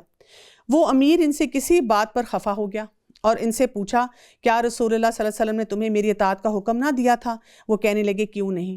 امیر نے کہا اچھا تو ایندھن جمع کرو اور آگ جلاؤ اور اس میں سب داخل ہو جاؤ۔ انہوں نے لکڑیاں جمع کی، آگ جلائی، اور جب داخل ہونے کا ارادہ کیا تو ایک دوسرے کی طرف دیکھنے لگے۔ کسی نے کہا ہم نے رسول اللہ صلی اللہ علیہ وسلم کی اطاعت ہی اس لیے کی ہے کہ آگ سے بچ جائیں، تو کیا ہم اب آگ میں داخل ہوں؟ اتنے میں آگ بجھ گئی اور امیر کا غصہ بھی ٹھنڈا ہو گیا۔ اس بات کا ذکر آپ صلی اللہ علیہ وسلم سے کیا گیا تو آپ صلی اللہ علیہ وسلم نے فرمایا اگر تم آگ میں داخل ہو جاتے تو اس سے کبھی نہ نکلتے۔ اطاعت تو صرف نیکی کے کاموں میں ہے، یعنی ہمیں اطاعت کرتے وقت بھی اس اپنے سٹائل میں بیلنس لانے کی ضرورت ہے۔ عبادہ بن صامت رضی اللہ عنہ فرماتے ہیں کہ ہم سے رسول اللہ صلی اللہ علیہ وسلم نے اس بات پر بیعت لی کہ ہم اپنے امراء اور حکام کی باتیں سنیں گے اور مانیں گے، خواہ اس میں ہماری خوشی ہو یا ناراضگی ہو، اور خواہ ہمارے لیے سختی ہو یا آسانی ہو، اور خواہ ہم پر دوسروں کو ترجیح دی جا رہی ہو، اور اس بات پر بھی بیعت لی کہ تم عہدے کے اہل سے عہدہ نہیں چھینو گے، البتہ یہ کہ تم ان کا کھلا کفر دیکھو جس کے بارے میں تمہارے پاس کوئی واضح دلیل بھی موجود ہو۔ یعنی سسٹمز کو رن کرنے کے لیے ہمارے پاس بہت زیادہ کلیئرٹی ہونے کی ضرورت ہے۔ ایک اور حدیث میں آتا ہے کہ نبی کریم صلی اللہ علیہ وسلم نے فرمایا کہ سنو اور اطاعت کرو، اگرچہ تم پر حبشی غلام ہی امیر کیوں نہ بنایا گیا ہو اور چاہے اس کا سر کشمش جیسا ہی کیوں نہ ہو۔ یعنی ہم کسی کو فزیکلی دیکھ کر یہ نہ سمجھیں کہ یہ کیا، ہم اس سے زیادہ کوالیفائڈ ہیں اور ہم کیوں اس کی بات سنیں۔ یعنی آپ بہت لرنڈ بھی ہو سکتے ہیں، لیکن جو ہمیں طریقہ بتایا جا رہا ہے اگر ہم اس کے مطابق اپنی زندگی کو رن کرتے ہیں، دوبارہ میں یہ بات کروں گی، گھروں کے اندر بھی اور معاشرے کے اندر، اداروں میں بھی، تو پھر اس سے کیا ہوتا ہے کہ ورک فلو ہمارا جو ہوتا ہے وہ بہت سموتھ ہو جاتا ہے، اور پھر ہمیں یہ بھی تفریق نہیں کرنی پڑتی کہ اس ٹائم پہ تو ہم نے مسلمان ہونے کا حق ادا کرنا ہے اور اس ٹائم پہ اپنے دفتری معاملات کو یا گھریلو معاملات کو لے کر چلنا ہے۔ ہم دین کے اصولوں کے مطابق ہر کام کو بہتر طور پہ کر پاتے ہیں۔ کیا آپ نے انہیں نہیں دیکھا جن کا دعویٰ تو یہ ہے کہ وہ کچھ آپ پر اور کچھ آپ سے پہلے اتارا گیا ہے اس پر ایمان ہے، لیکن اپنے فیصلے غیر اللہ کی طرف لے جانا چاہتے ہیں، حالانکہ انہیں حکم دیا گیا ہے کہ شیطان کا انکار کریں۔ شیطان تو یہ چاہتا ہے کہ انہیں بہکا کر دور ڈال دے۔ یعنی یہاں پر آپ دیکھیں کہ یہ جو اتنا امپورٹنٹ سسٹم ہے، اس کو روکنے میں کون ہمارے ساتھ ہوگا؟ کون ہمیں ہر وقت وسوسے دیتا رہے گا؟ شیطان کسی نہ کسی طرح سے ہمیں یہ بتائے گا کہ تمہیں کیوں ہر ایک کی بات سننے کی ضرورت ہے۔ ان سے جب کبھی کہا جائے کہ اللہ کے نازل کردہ کلام کی اور رسولوں کی طرف آؤ تو دیکھ لے گا کہ یہ منافق تجھ سے منہ پھیر کر رکے جاتے ہیں۔ پھر کیا بات ہے کہ جب ان پر ان کے کرتوت کے باعث کوئی مصیبت آ پڑتی ہے تو پھر یہ تیرے پاس آ کر اللہ کی قسمیں کھاتے ہیں کہ ہمارا ارادہ تو صرف بھلائی اور میل ملاپ کا ہی تھا۔ یہ لوگ ہیں کہ ان کے دلوں کا بھید اللہ تعالیٰ پر بخوبی روشن ہے، تو ان سے چشم پوشی کر انہیں نصیحت کرتا رہے اور انہیں وہ بات کہہ جو ان کے دلوں میں گھر کرنے والی ہو۔ ہم نے ہر رسول کو صرف اس لیے بھیجا کہ اللہ کے حکم سے ان کی فرما برداری کی جائے، اور اگر یہ لوگ جب کبھی اپنی جانوں پر ظلم کرتے تو تیرے پاس آ جاتے اور اللہ سے استغفار کرتے، اور رسول بھی ان کے لیے استغفار کرتا، تو یقیناً یہ لوگ اللہ کو معاف کرنے والا اور مہربان پاتے۔ سو قسم ہے تیرے پروردگار کی، یہ ایماندار نہیں ہو سکتے جب تک کہ اپنے تمام آپس کے اختلافات میں تجھ ہی کو حاکم نہ بنا لیں۔ پھر تو جو فیصلے ان میں کر دے ان سے اپنے دل میں کسی طرح کی تنگی اور ناخوشی نہ پائیں اور فرمانبرداری کے ساتھ قبول کر لیں۔ اور اگر ہم ان پر یہ فرض کر دیتے کہ اپنی جانوں کو قتل کر ڈالو یا اپنے گھروں سے نکل جاؤ تو اسے ان میں سے بہت ہی کم لوگ بجا لاتے۔ اگر یہ وہی کریں جس کی انہیں نصیحت کی جاتی ہے تو یقیناً یہی ان کے لیے بہتر اور بہت زیادہ مضبوطی والا ہے، اور تب تو انہیں اپنے پاس سے بڑا ثواب دیں۔ یقیناً انہیں راہ راست دکھا دیں جو بھی اللہ کی اور رسول کی فرما برداری کرے۔ بہت اہم اصول یہاں پہ آ رہا ہے سورہ نساء کی آیت نمبر 69 میں، وَمَن يُطِعِ اللَّهَ وَالرَّسُولَ فَأُولَٰئِكَ مَعَ الَّذِينَ أَنْعَمَ اللَّهُ عَلَيْهِمْ مِنَ النَّبِيِّينَ وَالصِّدِّيقِينَ وَالشُّهَدَاءِ وَالصَّالِحِينَ وَحَسُنَ أُولَٰئِكَ رَفِيقًا۔ ہم نے جو دعا مانگی تھی سورہ الفاتحہ میں، اہدنا الصراط المستقیم، اللہ تعالیٰ مجھے سیدھا راستہ دکھا، اور پھر ہم نے اس پہ کہا تھا کہ ہمیں ان لوگوں کا راستہ چاہیے جن پہ اللہ کا انعام ہوا۔ تو اللہ سبحانہ تعالیٰ ہمیں یہاں پر یہ بتا رہے ہیں کہ جو بھی اللہ کی اور رسول کی فرما برداری کرے گا، اطاعت کا کانسیپٹ دیا جا رہا ہے، اور ان کے ساتھ ہوگا جن پر اللہ نے انعام کیا ہے، جیسے نبی اور صدیق اور شہید اور نیک لوگ، اور یہ بہترین رفیق ہیں۔ یعنی یہاں پر فارمولہ ہمارے پاس کیا آ رہا ہے کہ جب ہم چاہ رہے ہیں کہ ہم نے زندگی کو اس طرح سے گزارنا ہے تو ہمیں اپنے رول ماڈلز کون سے بنانے ہوں گے، ہمیں انبیاء کی زندگی کو پڑھنا ہوگا۔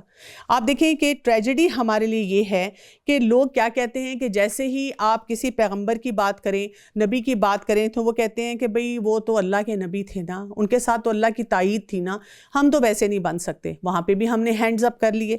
اس کے بعد اگر بات کی جاتی ہے صدیقین کی، سچا ہونے کی، تو ہم کہتے ہیں آج کل کے زمانے میں تو سچائی کے ساتھ زندگی گزر ہی نہیں سکتی، اٹس نیکسٹ ٹو امپاسبل۔ ہم نے سچائی کو بھی ڈسکارڈ کر دیا اور ہم نے طرح طرح کے خوبصورت جھوٹ بنا لیے، وائٹ لائز، بلو لائز، رینبو لائز، اور جھوٹ بول بول کے ہم ان کو جسٹیفائی کرتے رہتے ہیں۔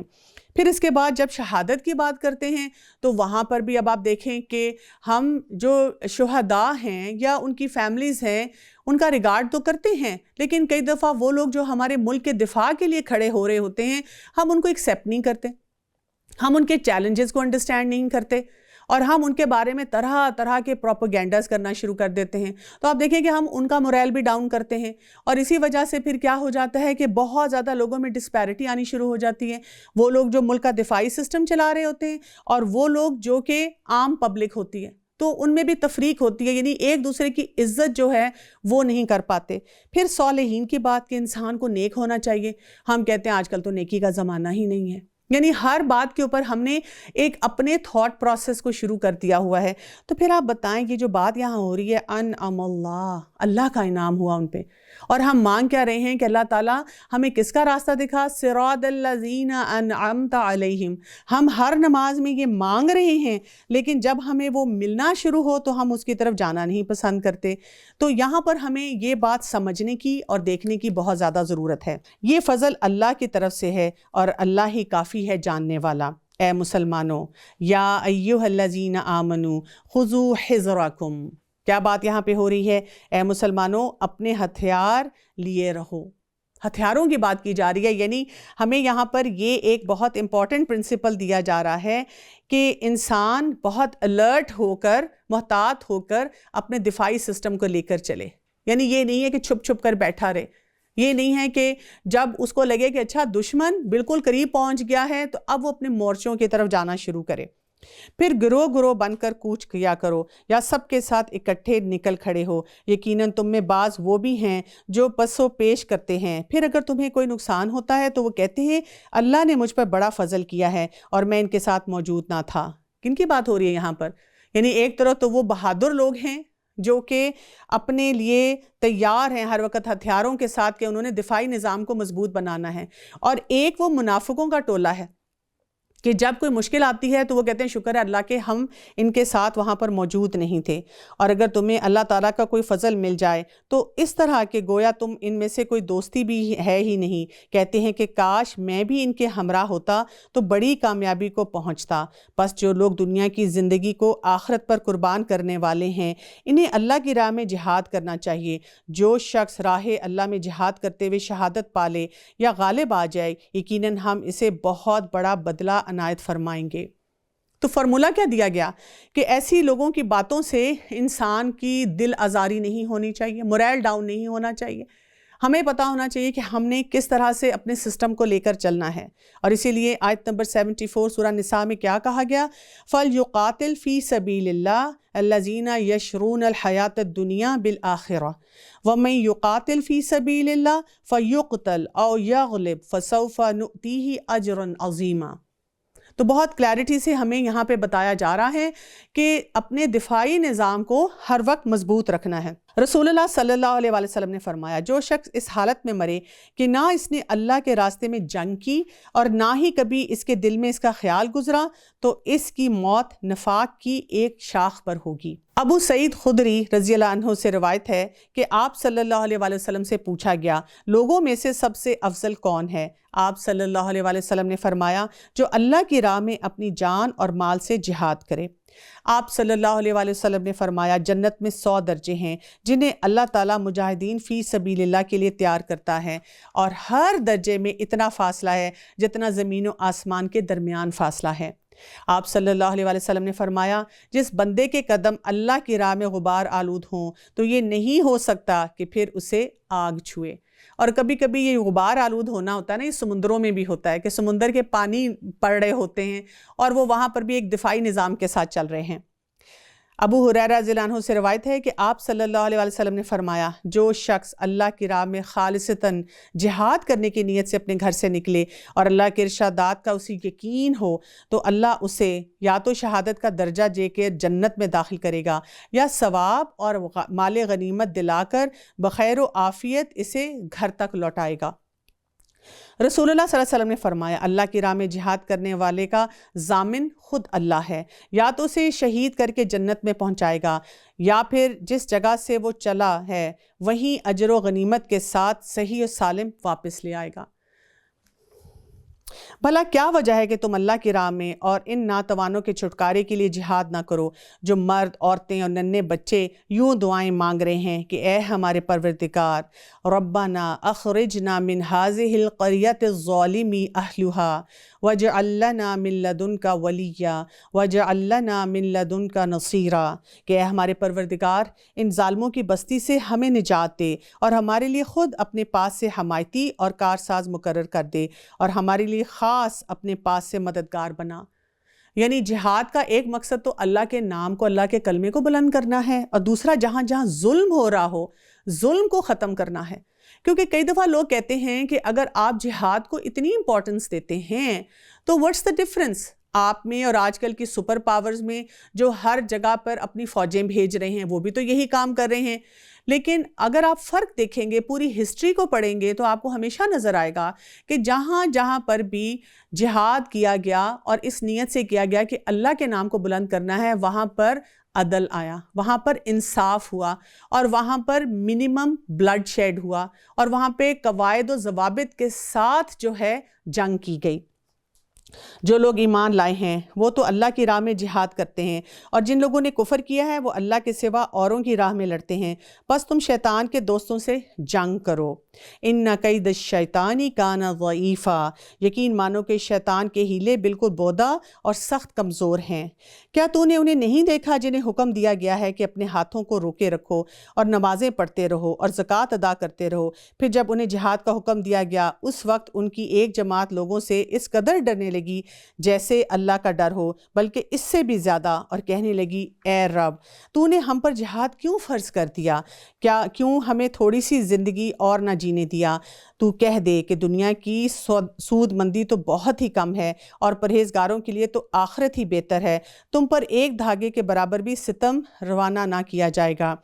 تم جہاں کہیں بھی ہو موت تمہیں آ پکڑے گی، گو تم مضبوط برجوں میں ہی ہو۔ انہیں اگر کوئی بھلائی ملتی ہے تو یہ کہتے ہیں یہ اللہ کی طرف سے ہے، اور اگر انہیں برائی پہنچتی ہے تو یہ کہہ اٹھتے ہیں یہ تیری طرف سے ہے۔ انہیں خبردار کرو سب کچھ اللہ کی طرف سے ہے۔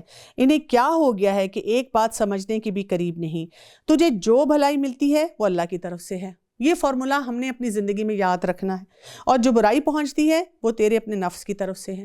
یعنی جب بھلائی پہنچے تو ہم کہیں کہ یہ میرے رب کا ہی فضل تھا، میں نے تو پتہ نہیں کیسا معاملہ اپنا کیا۔ اور جب برائی پہنچے تو پھر ہم ضرور پوز کریں، غور و فکر کریں کہ مجھ سے ایسی آج کون سی غلطی ہو گئی، کون سا میں نے ایسا کام کیا جہاں پر اللہ تعالیٰ کی طرف سے یہ میرے لیے ایک جھٹکا آ گیا، مجھے جگانے کے لیے، مجھے ہوشیار کرنے کے لیے کہ میں اپنے رویوں کو درست کروں۔ ہم نے تجھے تمام لوگوں کو پیغام پہنچانے والا بنا کر بھیجا، اور اللہ ہی کافی ہے گواہ۔ اس رسول کی اطاعت جو کرے اس نے اللہ کی فرما برداری کی، اور جو منہ پھیرے تو ہم نے تجھ پر کچھ ان پر نگہبان بنا کر نہیں بھیجا۔ یہ کہتے ہیں کہ اطاعت ہے، پھر جب آپ کے پاس سے اٹھ کر باہر نکلتے ہیں تو ان میں سے ایک جماعت جو کہہ گئی ہے اس کے خلاف راتوں کو مشورے کرتی ہے۔ ان کی راتوں کی بات چیت اللہ لکھ رہا ہے، تو ان کی طرف التفات بھی نہ کر اور اللہ پر بھروسہ رکھ، اللہ کافی کارساز ہے۔ یعنی جب انسان بہادری کے ساتھ، کلیئرٹی کے ساتھ اپنے دفاع پہ نکلتا ہے اور اللہ کے حکم کے مطابق معاملات کرتا ہے تو جو چیز آڑے آتی ہے وہ اکثر اوقات یہ منافقت کے رویے ہیں۔ جو لوگ آپ کے موریل کو ڈاؤن کرنا چاہتے ہیں اور اس کی وجہ سے وہ آپ کو بھی شیکی کرنا شروع کر دیتے ہیں کہ شاید آپ جو کام کر رہے ہیں یا معاملات لے کر چل رہے ہیں وہ درست نہیں ہیں. کیا یہ لوگ قرآن میں غور نہیں کرتے؟ افلا یتدبرون القرآن. یہاں پہ قرآن پہ تدبر کی بات کی جا رہی ہے کہ کیا کام کرنے کی ضرورت ہے.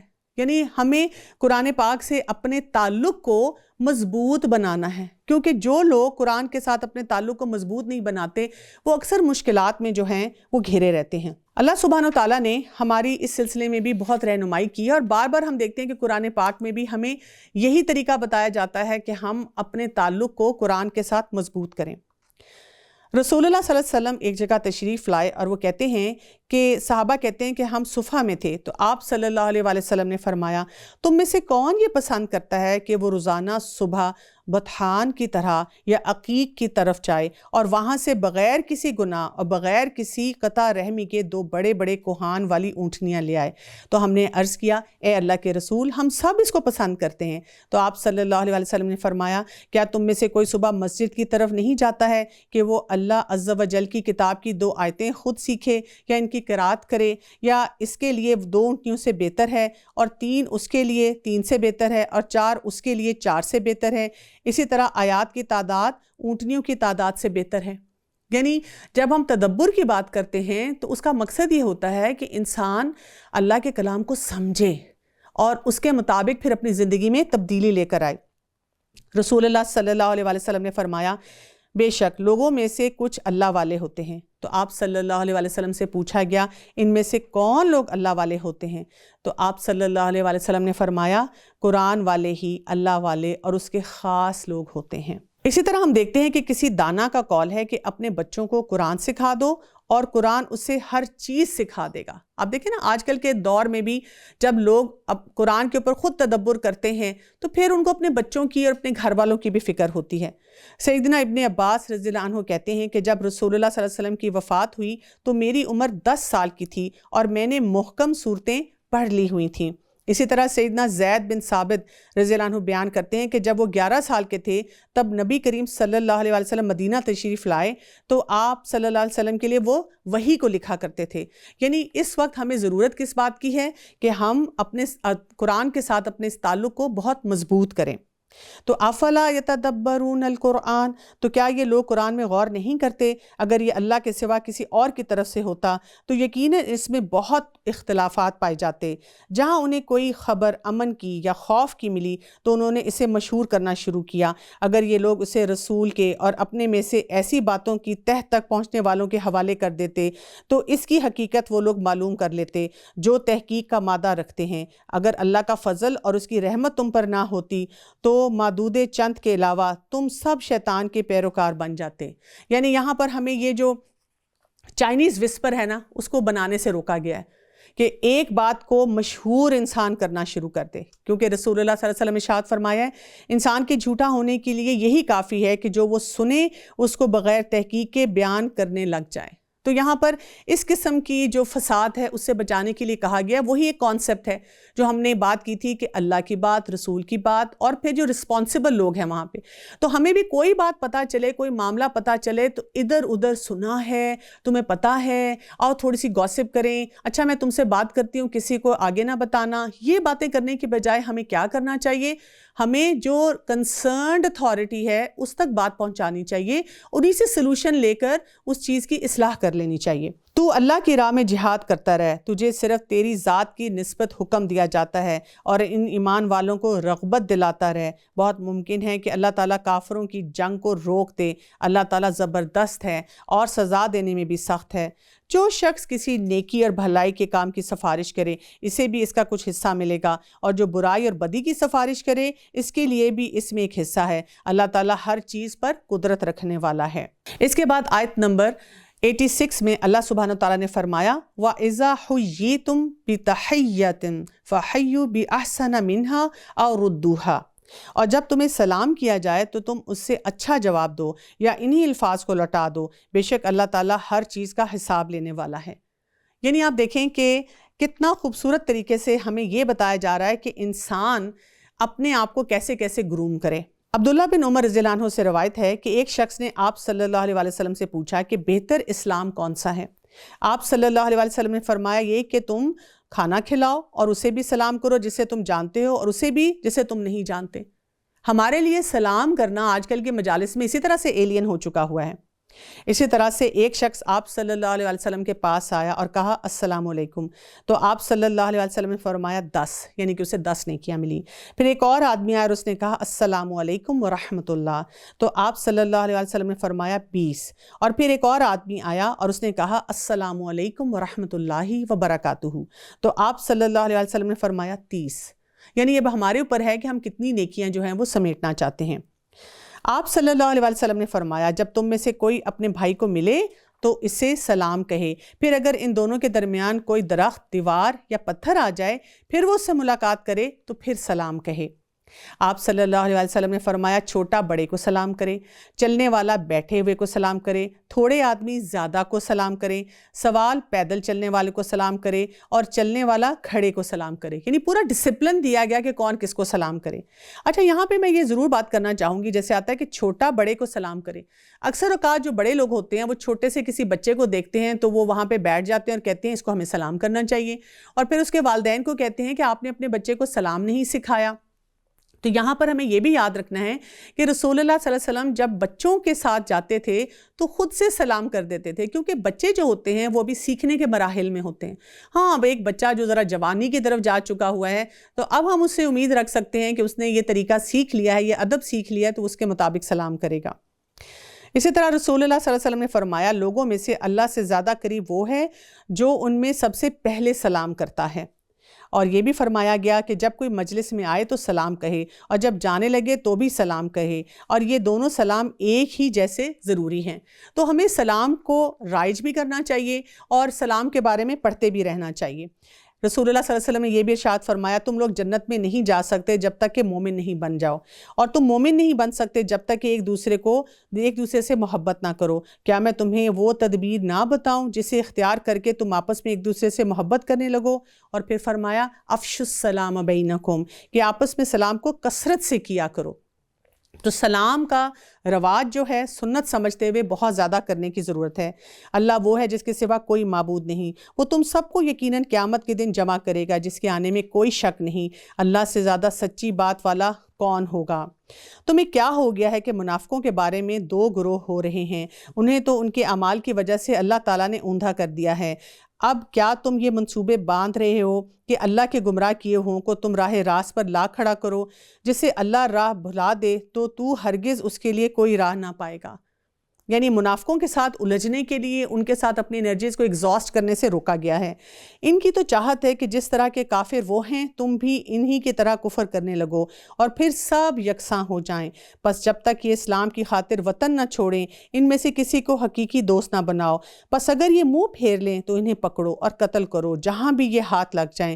خبردار ان میں سے کسی کو اپنا رفیق اور مددگار نہ سمجھ بیٹھنا، سوائے ان کے جو اس قوم سے تعلق رکھتے ہیں جن سے تمہارا معاہدہ ہو چکا ہے، یا وہ جو تمہارے پاس اس حال میں آئیں کہ تم سے جنگ کرنے سے بھی تنگ دل ہیں اور اپنی قوم سے بھی جنگ کرنے سے تنگ دل ہیں، اور اگر اللہ چاہتا تو انہیں مسلط کر دیتا اور وہ تم سے یقیناً جنگ کرتے۔ پس اگر یہ لوگ تم سے یکسوئی اختیار کریں اور تم سے لڑائی نہ کریں اور تمہاری جانب صلح کا پیغام ڈالیں تو اللہ نے تمہارے لیے ان پر کوئی راہ لڑائی کی نہیں کی۔ یعنی یہاں سے معاہدوں کی بھی بات ہو رہی ہے کہ اگر کسی قوم کے ساتھ معاہدہ ہے اور ہمیں کوئی تنگ نہیں کرتا تو ہمیں بھی ان کے ساتھ کوئی بھی جنگ کرنے کی ضرورت نہیں ہے، لیکن اگر کوئی اس معاہدے کا پاس نہیں رکھتا یا وہاں پر سسٹم میں پرابلمز کریٹ کرتا ہے تو ایسے تمام لوگوں کو ٹارگٹ کرنے کی ضرورت ہے۔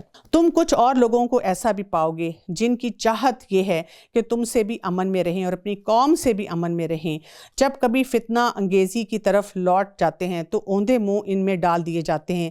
پس اگر یہ لوگ تم سے کنارہ کشی نہ کریں اور تم سے صلح کا سلسلہ جاری نہ رکھیں تو اپنے ہاتھ نہ روک لیں تو انہیں پکڑو اور مارو جہاں کہیں بھی پالو۔ یہی وہ ہیں جن پر ہم نے تمہاری ظاہری حجت عنایت فرمائی ہے۔ کسی مومن کو دوسرے مومن کا قتل دینا زیبا نہیں مگر غلطی سے ہو جائے۔ یہاں پر اب ہم دیکھیں گے کہ قتل خطا کی طرف اشارہ کیا گیا ہے تو اور بات ہے، اور جو شخص کسی مسلمان کو بلا قصد مار ڈالے اس پر ایک مسلمان غلام کی گردن کی آزادی ہے اور مقتول کے عزیزوں کو خون بہا پہنچانا۔ یہ کس کی بات ہو رہی ہے؟ قتل خطا کی۔ ایکسیڈنٹل کلنگ کے لیے بھی سزا دی جا رہی ہے۔ کہاں پر جان بوجھ کے ویل پلانڈ طریقے سے کسی کو قتل کیا جائے۔ ہاں یہ اور بات ہے کہ وہ لوگ بطور صدقہ کے معاف کر دیں، اور اگر مقتول تمہاری دشمن قوم کا ہو اور ہو وہ مسلمان تو صرف ایک مومن غلام کی گردن آزاد کرنا لازم ہے، اور اگر مقتول اس قوم سے ہے کہ تم میں اور ان میں عہد و پیمان ہے تو خون بہا لازم ہے جو ان کے کنبے والوں کو پہنچایا جائے، اور ایک مسلمان غلام کی آزادی، بس جو نہ پائے اس کے ذمہ 2 مہینے کے لگاتار روزے ہیں۔ توبۃ من اللہ، یہ اللہ سے بخشوانے کے لیے، اور اللہ بخوبی جاننے والا ہے اور حکمت والا ہے۔ وَكَانَ اللَّهُ عَلِيمًا حَكِيمًا، یعنی اللہ تعالیٰ نے جو بھی سسٹم دیا ہے، جو بھی طریقہ رائج کیا ہے، ہمیں کیا کرنا ہے؟ اس کی اپلیکیشن کی طرف جانا ہے، اس کی حکمتوں کو سمجھنا ہے، بجائے اس کے کہ طرح طرح کے سوالات ہم اٹھائیں۔ اور جو کوئی کسی مومن کو قصداً قتل کر ڈالے، اس کی سزا دوزخ ہے جس میں وہ ہمیشہ رہے گا، اس پر اللہ کا غضب ہے، اسے اللہ نے لعنت کی ہے اور اس کے لیے بڑا عذاب تیار کر رکھا ہے۔ اے ایمان والو، جب تم اللہ کی راہ میں جا رہے ہو تو تحقیق کر لیا کرو، اور جو تم سے سلام کرے تم اسے نہ کہہ دو کہ تو ایمان والا نہیں۔ تم زندگانی دنیا کے اسباب کی تلاش میں ہو تو اللہ کے پاس بہت سی غنیمتیں ہیں، پہلے تم بھی ایسے ہی تھے، پھر اللہ نے تم پر احسان کیا، لہٰذا تم ضرور تحقیق و تفتیش کر لیا کرو، بے شک اللہ تمہارے اعمال سے باخبر ہے۔ یہاں پر ہم دیکھتے ہیں کہ ایک واقعہ آتا ہے جس میں اسامہ بن زید رضی اللہ عنہ کہتے ہیں کہ نبی کریم صلی اللہ علیہ وآلہ وسلم نے ہمیں ایک قبیلے کی طرف بھیجا اور ہم نے علل صبح ان پر حملہ کیا اور انہیں شکست دی۔ میں اور ایک انصاری ان کے ایک آدمی سے ملے، جب ہم نے اس پر قابو پا لیا تو اس نے کلمہ پڑھا۔ اب انصاری تو اس سے رک گیا، مگر میں نے نیزہ چلا دیا حتیٰ کہ وہ مر گیا۔ جب ہم واپس آئے اور یہ بات نبی کریم صلی اللہ علیہ وسلم کو پہنچی تو آپ صلی اللہ علیہ وسلم نے مجھے کہا، اسامہ کیا تو نے کلمہ کہنے کے باوجود اسے قتل کیا؟ میں نے کہا یا رسول اللہ صلی اللہ علیہ وسلم، اس نے پناہ چاہنے کے لیے کیا۔ تو آپ صلی اللہ علیہ وسلم نے فرمایا، کیا تو نے کلمہ کہنے کے باوجود اسے قتل کیا؟ آپ صلی اللہ علیہ وسلم یہ الفاظ کئی بار دہراتے رہے، حتیٰ کہ میں نے خواہش کی کہ میں آج سے پہلے اسلام ہی نہ لایا ہوتا۔ یعنی انہوں نے یہ سوچا کہ کاش یہ واقعہ میں نے اپنی جہالت کے دور میں کیا ہوتا۔ لیکن یہاں سے ہمیں ایک اہم بات جو ہے وہ پتہ چلتی ہے، وہ کیا ہے کہ جب ایک انسان کوئی بھی معاملہ ہمارے ساتھ کرے تو ہم نے اس کی فیس ویلیو پہ کرنا ہے۔ یعنی ہم کسی کے دل میں جھانک کے نہیں دیکھ سکتے کہ وہ کتنا سچا ہے۔ جو انسان دل میں کوئی بھی غلط پلاننگ کر رہا ہے، کوئی بھی منافقت رکھ رہا ہے، وہ اس کا حساب کتاب اللہ کو دے گا۔ ہمیں یہ بتایا گیا کہ ہم بہت کلیئرٹی سے اپنے معاملات کریں۔ کوئی انسان کہتا ہے کہ جی میں نے کلمہ پڑھ لیا ہے، میں مسلمان ہوں، یا میں نے یہ کام کیا ہے یا نہیں کیا ہے، تو اس کے ساتھ اسی کے مطابق معاملہ کیا جائے۔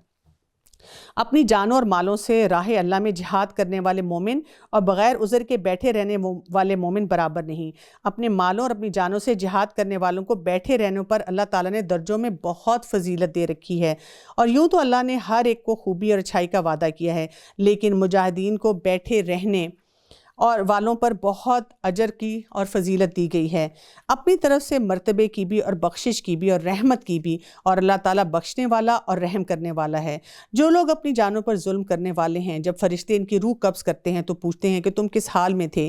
یہ جواب دیتے ہیں کہ ہم اپنی جگہ کمزور اور مغلوب تھے۔ فرشتے کہتے ہیں کہ اللہ کی زمین کشادہ نہ تھی کہ تم ہجرت کر جاتے؟ یہی لوگ ہیں جن کا ٹھکانہ دوزخ ہے اور وہ بری جگہ ہے پہنچنے کی۔ یعنی آپ دیکھیں کہ یہاں پہ یہ بھی فارمولہ بتایا گیا کہ کئی دفعہ انسان کے لیے اتنی مشکلات زندگی میں آتی ہیں، انسان کہتا ہے کہ میں کیا کروں، میں مجبور ہوں، میں یہاں نماز نہیں پڑھ سکتا، میں یہاں پہ اللہ کے حکم کے مطابق زندگی نہیں گزار سکتا۔ ایک خاتون کہتی ہے میں کیا کروں، میری مجبوری ہے نوکری کرنا، لیکن میں یہاں پر ایسا لباس نہیں پہن سکتی جو اللہ کے حکم کے مطابق ہو۔ تو کیا کہا گیا کہ اوکے فائن، اللہ کو تمہاری مجبوری سمجھ آ رہی ہے؟ نہیں۔ فرشتے کیا کہیں گے؟ اللہ کی زمین تو بہت وسیع تھی، آپ یہاں سے موو کیوں نہیں کر گئے؟ آپ ایسی جگہ کیوں نہیں چلے گئے؟ آپ نے ایسا سسٹم کیوں نہیں ڈھونڈا جہاں پر آپ اللہ کے قانون کے مطابق اپنی زندگی گزار سکتے؟ مگر جو مرد، عورتیں اور بچے بے بس ہیں، جنہیں نہ تو کسی چارہ کار کی طاقت ہے اور نہ ہی کسی راستے کا علم، بہت ممکن ہے کہ اللہ ان سے درگزر کرے گا۔ اللہ درگزر کرنے والا اور معاف فرمانے والا ہے۔ تو سمجھ کے آتی ہے یہاں پر کہ جب ہمیں لگے کہ کوئی ایسا قانون ہے جس کی وجہ سے ہم جو کرنے والا کام ہے وہ نہیں کر پا رہے ہیں، تو ہم کیا کریں؟ وہاں پہ فرسٹریٹ نہ ہوں، سب سے پہلے دیکھیں کہ میں کیا کر سکتا ہوں، کیا میرے پاس کوئی اور آپشنز ہیں، اور میں نے اپنی طرف سے کتنی ایفرٹ ڈالی ہے۔ یعنی ہماری اکاؤنٹیبلٹی لوگوں کے لیے نہیں ہونی چاہیے بلکہ اللہ تعالیٰ کی طرف ہونی چاہیے۔ وَمَن يُهَاجِرْ فِي سَبِيلِ اللَّهِ يَجِدْ فِي الْأَرْضِ مُرَاغَمًا كَثِيرًا وَسَعًا۔ جو لوگ راہ اللہ میں وطن کو چھوڑے گا وہ زمین میں بہت سی قیام کی جگہیں بھی پالے گا اور کشادگی بھی۔ جو کوئی اپنے گھر سے اللہ اور اس کے رسول کی طرف نکل کھڑا ہوا پھر اسے موت نے آ پکڑا تو بھی یقیناً اس کا اجر اللہ تعالیٰ کے ذمہ ثابت ہوگا، اللہ بڑا بخشنے والا مہربان ہے۔ یعنی ہم اگر سوچیں کہ ہم جو ہجرت کر رہے ہیں، کیونکہ اب ہماری ہجرت کیا ہے؟ ہماری ہجرت ہے اس بیڈ کمپنی کو چھوڑنا، ہماری ہجرت ہے اس نوکری کو چھوڑنا، اس علاقے کو چھوڑنا جہاں پر ہمیں لگے کہ ہم اللہ کے قانون کے مطابق اپنے جو کام ہے وہ نہیں نبھا سکتے۔ یعنی ہم اپنی دنیا تو شاید سنوار لیں گے لیکن آخرت نہیں ہماری سنورے گی۔ تو ہمیں یہ کامل یقین ہونا چاہیے کہ کیسے ہو سکتا ہے کہ میں نے اللہ کی خاطر اس کام کو چھوڑا تو اللہ تعالیٰ جو ہے میری زندگی میں خیر و برکت نہ لائے۔ جب تم سفر پہ جا رہے ہو تو تم نمازوں کے قصر کے کرنے میں کوئی گناہ نہیں، اگر تمہیں ڈر ہو کہ کافر تمہیں ستائیں گے، البتہ کافر تمہارے کھلے دشمن ہیں۔ جب تو ان میں سے ہو اور انہیں نماز میں کھڑا کر لے تو چاہیے کہ ان کی ایک جماعت تو تیرے ساتھ اپنے ہتھیار لیے کھڑی ہو۔ یہاں پہ پھر صلاۃ الخوف کا ذکر آ رہا ہے۔ پھر جب یہ سجدہ کر چکیں تو یہ تو ہٹ کر تمہارے پیچھے آ جائیں اور وہ دوسری جماعت جس نے نماز نہیں پڑھی وہ آ جائے اور تیرے ساتھ نماز ادا کرے اور اپنا بچاؤ اور اپنے ہتھیار لیے رہے۔ کافر چاہتے ہیں کہ کسی طرح تم اپنے ہتھیاروں اور اپنے سامان سے بے خبر ہو جاؤ۔ جب تو ان میں ہو انہیں نماز میں کھڑا کر لے تو چاہیے کہ ان کی ایک جماعت تو تیرے ساتھ اپنے ہتھیار لیے ہوئے کھڑی ہو۔ یہاں پر صلاۃ الخوف کا ذکر آ رہا ہے۔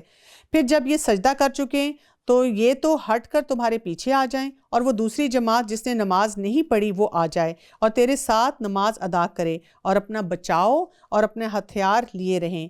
کافر چاہتے ہیں کہ کسی طرح تم اپنے ہتھیاروں اور اپنے سامان سے بے خبر ہو جاؤ تو وہ تم پر اچانک دھاوا بول دیں۔ ہاں، اپنے ہتھیار اتار رکھنے میں اس وقت تم پر کوئی گناہ نہیں جبکہ تمہیں تکلیف ہو یا بوجہ بارش کے یا بس سبب بیمار ہو جانے کے اپنے بچاؤ کی چیزیں ساتھ لیے رہو۔ اللہ تعالیٰ نے منکروں کے لیے ذلت کی مار تیار کر رکھی ہے۔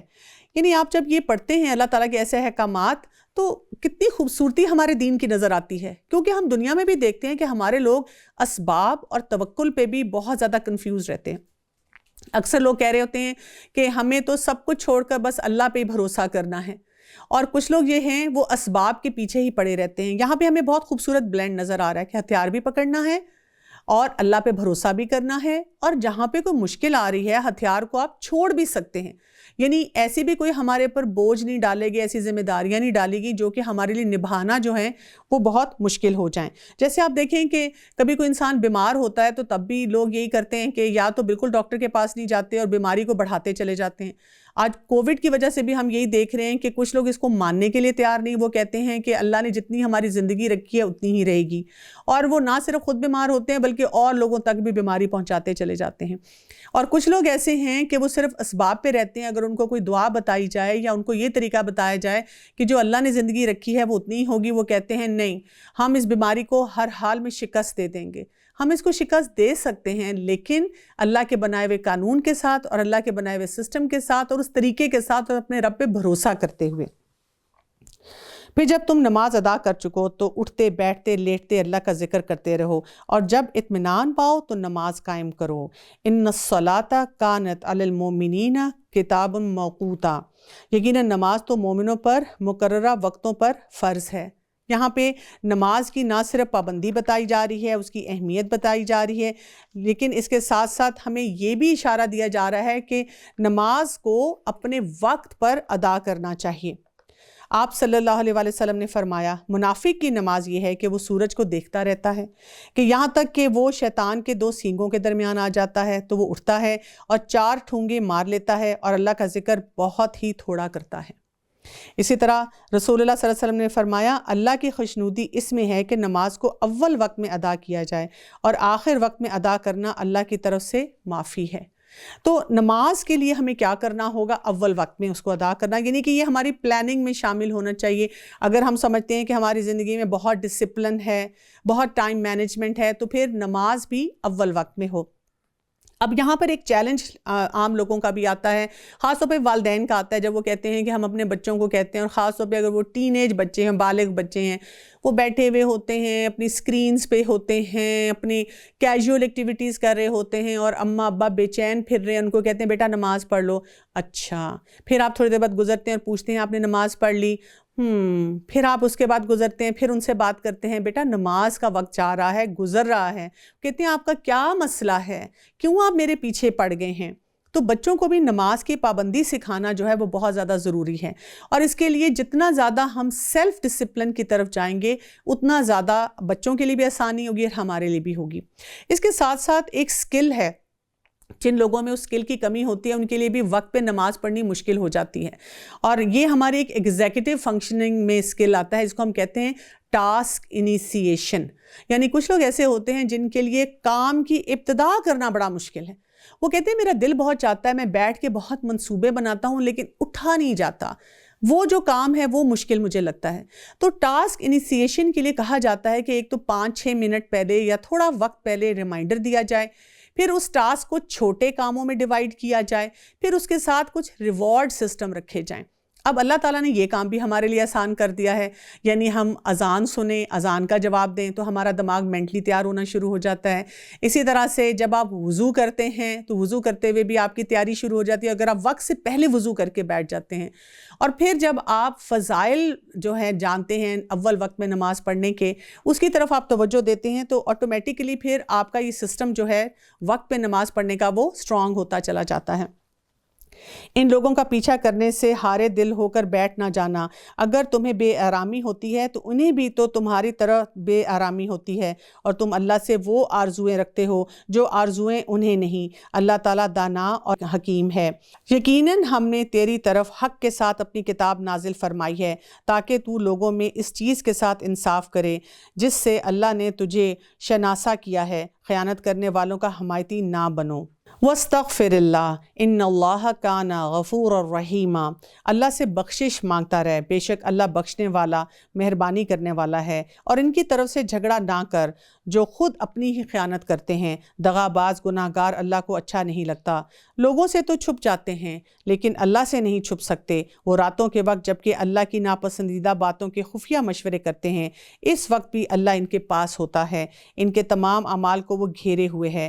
خبردار تم ہو وہ لوگ کہ دنیا میں تم ان کی حمایت کرتے ہو، لیکن اللہ کے سامنے قیامت کے دن ان کی حمایت کون کرے گا؟ وہ کون ہے جو ان کا وکیل بن کر کھڑا ہو سکے گا؟ جو شخص کوئی برائی کرے یا اپنی جان پر ظلم کرے پھر اللہ سے استغفار کرے تو وہ اللہ کو بخشنے والا اور مہربانی کرنے والا پائے گا. وَمَن يَكْسِبْ إِثْمًا فَإِنَّمَا يَكْسِبُهُ عَلَى نَفْسِهِ وَكَانَ اللَّهُ عَلِيمًا حَكِيمًا. اور جو گناہ کرتا ہے اس کا بوجھ اسی پر ہے، اللہ بخوبی جاننے والا اور پوری حکمت والا ہے. جو شخص کوئی خطا یا گناہ کر کے کسی بے گناہ کے ذمہ تھوپ دے، اس نے بہت بڑا بہتان اٹھایا اور کھلا گناہ کیا. اگر اللہ تعالیٰ کا فضل و رحم تجھ پر نہ ہوتا تو ان کی ایک جماعت نے تجھے بہکانے کا قصد کر لیا تھا. دراصل یہ اپنے آپ کو ہی گمراہ کرتے ہیں، یہ تیرا کچھ نہیں بگاڑ سکتے. اللہ تعالیٰ نے تجھ پر کتاب و حکمت اتاری ہے اور تجھے وہ سکھایا ہے جسے تو نہیں جانتا تھا. اللہ تعالیٰ کا تجھ پر بڑا بھاری فضل ہے. ان کے اکثر مصلحتی مشورے بے خیر ہیں. ہاں بھلائی ان کے مشوروں میں ہے جو خیر کا یا نیک بات کا یا لوگوں میں صلح کرانے کا حکم کرے. جو شخص صرف اللہ تعالیٰ کی رضامندی حاصل کرنے کے ارادے سے یہ کام کرے اسے ہم یقیناً بہت بڑا ثواب دیں گے. آپ صلی اللہ علیہ وآلہ وسلم نے صحابہ کرام سے ایک مرتبہ فرمایا، کیا میں تجھے ایسے کام کی خبر نہ دوں جو نماز، روزے اور صدقے سے بھی افضل ہے؟ تو صحابہ نے عرض کیا کہ بتائیے. تو آپ صلی اللہ علیہ وسلم نے فرمایا، 2 لوگوں کے درمیان صلح کرانا، کیونکہ 2 آدمیوں کے درمیان فساد ڈالنا دین کو موڑنے والا یعنی برباد کرنے والا کام ہے.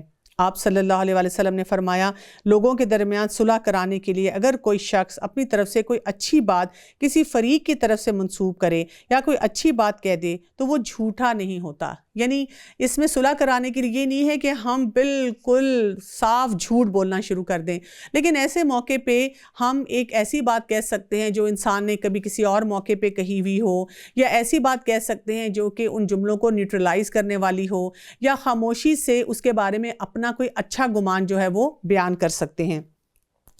جو شخص باوجود راہ ہدایت کی وضاحت ہو جانے کے بعد بھی رسول کے خلاف کرے اور تمام مومنوں کی راہ چھوڑ کر چلے، ہم اسے ادھر ہی متوجہ کر دیں گے جدھر وہ خود متوجہ ہوا ہے، اور اسے دوزخ میں ڈال دیں گے، وہ بہت بری جگہ ہے پہنچنے کی۔ اسے تو اللہ قطعاً نہ بخشے گا کہ اس کے ساتھ شریک مقرر کیا جائے، ہاں شرک کے سوا کے گناہ جسے چاہے وہ معاف فرما دے گا۔ اللہ کے ساتھ شریک کرنے والا بہت دور کی گمراہی میں جا پڑا ہے۔ سورہ نساء کی آیت نمبر 116 میں اللہ سبحانہ وتعالیٰ نے ارشاد فرمایا، ان اللہ لا یغفر ان یشرک بہ ویغفر ما دون ذلک لمن یشاء ومن یشرک باللہ فقد ضل ضلالا بعیدا۔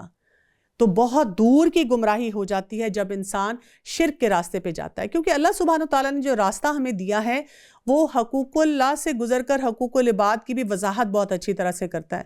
لیکن جب ہم اس کو سلام کریں، اس کے آگے جھکیں، تو ہم اپنے لیے بہت ساری کنفیوژنز جو ہیں ان کو بڑھانا شروع کر دیتے ہیں۔ یہ تو اللہ کو چھوڑ کر صرف عورتوں کو پکارتے ہیں، اور دراصل یہ صرف سرکش شیطان کو پوجتے ہیں جسے اللہ نے لعنت کی ہے، اور اس نے بیڑا اٹھایا ہے کہ تیرے بندوں میں سے مقرر شدہ حصہ لے کر رہوں گا، اور انہیں راہ سے بہکاتا رہوں گا، اور باطل امیدیں دلاتا رہوں گا، اور انہیں سکھاؤں گا کہ جانوروں کے کان چیر دیں، اور ان سے کہوں گا کہ اللہ کی بنائی ہوئی صورتوں کو بگاڑ دیں۔ سنو، جو شخص اللہ کو چھوڑ کر شیطان کو اپنا رفیق بنائے گا وہ سری نقصان میں ڈوبے گا۔ ان آیات میں ہمیں شیطان کے جو سارے ہتھ کنڈے ہیں، شیطان کیا کچھ کرتا ہے، اس کی طرف اشارہ دیا جا رہا ہے۔ جیسے ہم کہتے ہیں نا، ہم تو ڈوبے ہیں صنم، تم کو بھی لے ڈوبیں گے۔ تو شیطان کہتا ہے کہ میں تو ڈوب گیا، میں تو گیا، تو اب میں نے اس انسان کو بھی اللہ کی عبادت پر نہیں رہنے دینا۔ اور اس کے لیے وہ کیا کرتا ہے کہ وہ کہتا ہے میں نے تو راستے سے بھٹکانا ہی بھٹکانا ہے۔ یعنی ہم نے اگر دن میں 100 دفعہ فیصلہ کرنا ہے کہ صراط مستقیم کیا ہے اور اس کے راستے کا تعین کیسے ہوگا، تو اس نے 100 دفعہ ہی سگنل کی خرابی کرنی ہے، اس نے 100 دفعہ ہی ہمارا ہم نے پن لوکیشن اپنی کہیں ڈراپ کی ہوئی ہے اس میں کوئی خلل ڈالنا ہے، اس کو راستے کو بلاک کرنا ہے، اس نے ہمیں آئیڈیاز دینے ہیں، اس نے ہمیں وسوسے دینے ہیں، اس نے ہمیں انسیکیورٹیز دینی ہیں، اس نے ہمیں اور بہت سی محبتوں کی طرف لے کر جانا ہے۔ اسی طرح سے امیدیں دلانی ہیں، باطل امیدیں دلانی ہیں، لمبی لمبی چھوڑنی ہیں۔ پھر یہ ہوگا بس میں حج کر لوں، عمرہ کر لوں، اور پھر دیکھنا کیسے میں نے اللہ کے حکم کے مطابق زندگی گزارنی ہے، بس میری شادی ہو جائے، بس میرے بچے کی شادی ہو جائے، بس یہ والی ڈگری ہو جائے اور یہ کام کر لیں، اب کیا کریں نا، مجبوری ہے نا، دنیا میں بھی تو رہنا ہے۔ اور ان لمبی امیدوں کی وجہ سے ہم کیا کرتے ہیں کہ اللہ کے احکامات کو پیچھے چھوڑتے چلے جاتے ہیں۔ اور پھر ساتھ ہی یہ جو بات ہوئی ہے کہ جانوروں کے کان چیرنا، یعنی ایسی رسومات میں ڈال دینا جو کہ قرآن اور حدیث سے ثابت نہیں ہے، اور اس کی وجہ سے انسان اپنی ہی زندگی کو بہت زیادہ مشکل بنانا شروع کر دیتا ہے۔ اور پھر یہ کہ اللہ کی بنائی ہوئی خلق کو بگاڑنا۔ آج کل آپ دیکھیں کاسمیٹک سرجری کے نام پہ لوگ کس طرح پاگل ہوئے ہیں، کبھی آنکھوں کی شکل بدلتے ہیں، کبھی کان کی شکل بدلتے ہیں، کبھی ان کو لگتا ہے کہ یہ میری جو لائن ایسی ہونی چاہیے، کبھی کچھ کر رہے ہیں، کبھی کچھ کر رہے ہیں۔ یعنی آج جو لائف سٹائل چینج ہے، جو ہیلدی لائف سٹائل ہے، جو مسنون طریقہ ہے کھانے پینے کا، وہ اختیار نہیں کرتے، لیکن اپنے جسم کی چربی کو پگھلانے کے لیے بہت ساری لائپوسکشن اور کس کس قسم کی ٹیکنیکس کو استعمال کرتے ہیں۔ تو ایسے جتنے بھی طریقے ہیں جس سے ہم اپنے آپ کو انسیکیور بھی کرتے ہیں، اپنے آپ کو تنگ بھی کرتے ہیں، اور پھر وہی بات ہے کہ اللہ کے بنائے ہوئے سسٹم کو پورا بدلنے کی کوشش کرتے ہیں۔ تو اللہ تعالیٰ یہاں پہ کہتے ہیں کہ یہ جو شیطان کے ساتھی بن جاتے ہیں، انہوں نے بہت ہی اپنے لیے مشکلات پیدا کر لی ہیں، اور ان سے زبانی وعدے کرتا رہے گا اور سبز باغ دکھاتا رہے گا۔ شیطان کے جو وعدے ان سے ہیں وہ سراسر فریب کاریاں ہیں۔ یہ لوگ ہیں جن کی جگہ جہنم ہے، جہاں سے انہیں نہ بھاگنا ملے گا اور نہ ہی چھٹکارا، اور جو ایمان لائیں گے اور بھلے کام کریں گے ہم انہیں ان جنتوں میں لے جائیں گے جن کے نیچے چشمے بہرے ہوں گے، جہاں یہ ہمیشہ رہیں گے۔ یہ ہے اللہ کا وعدہ جو سراسر سچا ہے۔ وعد اللہ حقا ومن اصدق من اللہ قیلا، اور جو اپنی بات میں اللہ سے زیادہ سچا ہو سکتا ہے۔ حقیقت حال نہ تو تمہاری آرزو کے مطابق ہے اور نہ اہل کتاب کی امیدوں پر موقوف ہے۔ جو برا کرے گا اس کی سزا پائے گا، اور تو کسی کو نہ پائے گا جو اس کی حمایت و مدد اللہ کے پاس کر سکے۔ جو ایماندار ہو، یہاں پر اب آپ دیکھیں آیت نمبر 124 میں آ رہا ہے، وَمَن يَعْمَلْ مِنَ الصَّالِحَاتِ مِنْ ذَكَرٍ أَوْ أُنثَىٰ وَهُوَ مُؤْمِنٌ، کیا بات بتائی جا رہی ہے؟ جو کوئی بھی عمل کرے گا نیک، صالح عمل کی ڈیفینیشن کیا ہے؟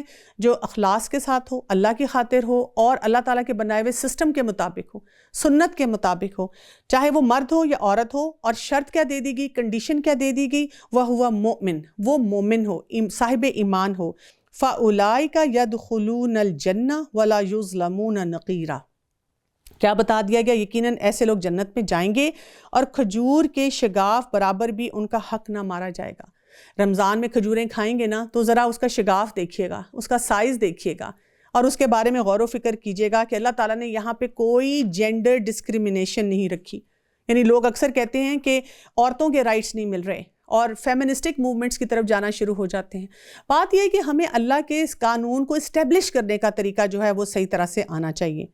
با اعتبار دین کے اس سے اچھا کون ہے کہ اپنے آپ کو اللہ کے تابع کر لے اور ہو بھی نیکوکار، ساتھ ہی یکسو ہونے والے ابراہیم علیہ السلام کی دین کی پیروی کر رہا ہو.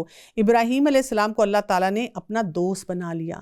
یہاں پر ہمیں کیا رول ماڈلنگ دی جا رہی ہے کہ ہم ملت واتبع ملت ابراہیم حنیفہ، ہم کیا کریں؟ اتباع کس کی کریں؟ ابراہیم علیہ السلام کی، جو کہ یکسو تھے، فوکس تھے. ان کو ہر موقع پہ پتہ ہوتا تھا کہ انہوں نے اللہ کی عبادت کرنی ہے. تو ہم بھی کالج، یونیورسٹی، گھر، آفس، کہیں پر بھی ہوں، ہم سوچیں کہ ہم جو بھی کام کر رہے ہیں اور وہ قرآن اور سنت کے مطابق ہے تو یہاں پر ہمیں اللہ سے اجر کی امید ہے. وَاتَّخَذَ اللَّهُ إِبْرَاهِيمَ خَلِيلًا، اسی لیے اللہ تعالیٰ نے ابراہیم علیہ السلام کو اپنا خلیل، اپنا دوست کہا. آسمان اور زمین میں جو کچھ ہے سب اللہ ہی کا ہے اور اللہ ہر چیز کو گھیرنے والا ہے. اب یہاں پر بات کیا آ رہی ہے؟ کیونکہ ہم سورہ نساء پڑھ رہے ہیں تو آیت نمبر 127 میں آ رہا ہے وَيَسْتَفْتُونَكَ فِي النِّسَاءِ، وہ آپ سے عورتوں کے بارے میں دریافت کرتے ہیں. آپ دیکھیں کہ ٹورڈز دی اینڈ ہیں ہم سورہ نساء کی. یعنی کہ میں نے آپ کو بتایا تھا کہ سورہ نساء میں جو خواتین کے ساتھ مظالم ہوتے ہیں، جو خواتین سے ریلیٹڈ مسائل ہیں، ان کے بارے میں خاص طور پہ بات کی گئی ہے. لیکن فتویٰ جو خواتین کے بارے میں دیا گیا ہے، جو سوال پوچھا گیا خواتین کے بارے میں، وہ 126 آیات کو کور کرنے کے بعد جب ان کی تربیت ہوگی، جب سسٹم کو بہتر بنا دیا گیا، اب پوچھیں آپ نے کیا پوچھنا ہے.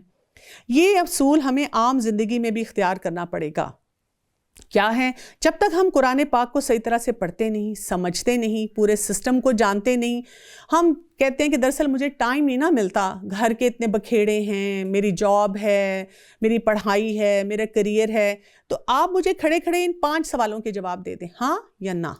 لیکن بات یہ ہے کہ جب تک ہماری زندگی میں اسلام کے سٹرکچرز نہیں ہوں گے، اسلام کی سالڈ فاؤنڈیشن نہیں ہوگا، ایمان نہیں ہے، عقیدے کی ہمیں سمجھ نہیں ہے، اللہ تعالیٰ کی معرفت نہیں ہے، اور رسول اللہ صلی اللہ علیہ وسلم کی اہمیت اس طرح نہیں ہے کہ ہم نے کیسے آپ صلی اللہ علیہ وسلم کے طریقے کو اپنی زندگی میں اختیار کرنا ہے، تو پھر اگر ہم فتوے لیتے بھی رہیں گے تو پھر کیا ہوگا؟ ایک سے فتویٰ لیا، دل مطمئن نہیں ہوا، اب دوسرے سے پوچھتے ہیں، اب تیسرے سے پوچھتے ہیں.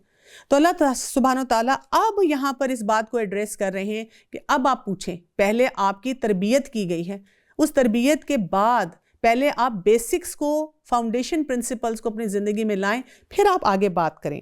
تجھ سے عورتوں کے بارے میں حکم دریافت کرتے ہیں تو کہہ دیجئے کہ خود اللہ ان کے بارے میں حکم دے رہا ہے، اور قرآن کی وہ آیتیں جو تم پر ان یتیم لڑکیوں کے بارے میں پڑھی جاتی ہیں جنہیں ان کا مقرر حق تم نہیں دیتے اور انہیں اپنے نکاح میں لانے کی رغبت رکھتے ہو، اور کمزور بچوں کے بارے میں اور ان کے بارے میں کہ یتیموں کی کارگزاری انصاف کے ساتھ کرو.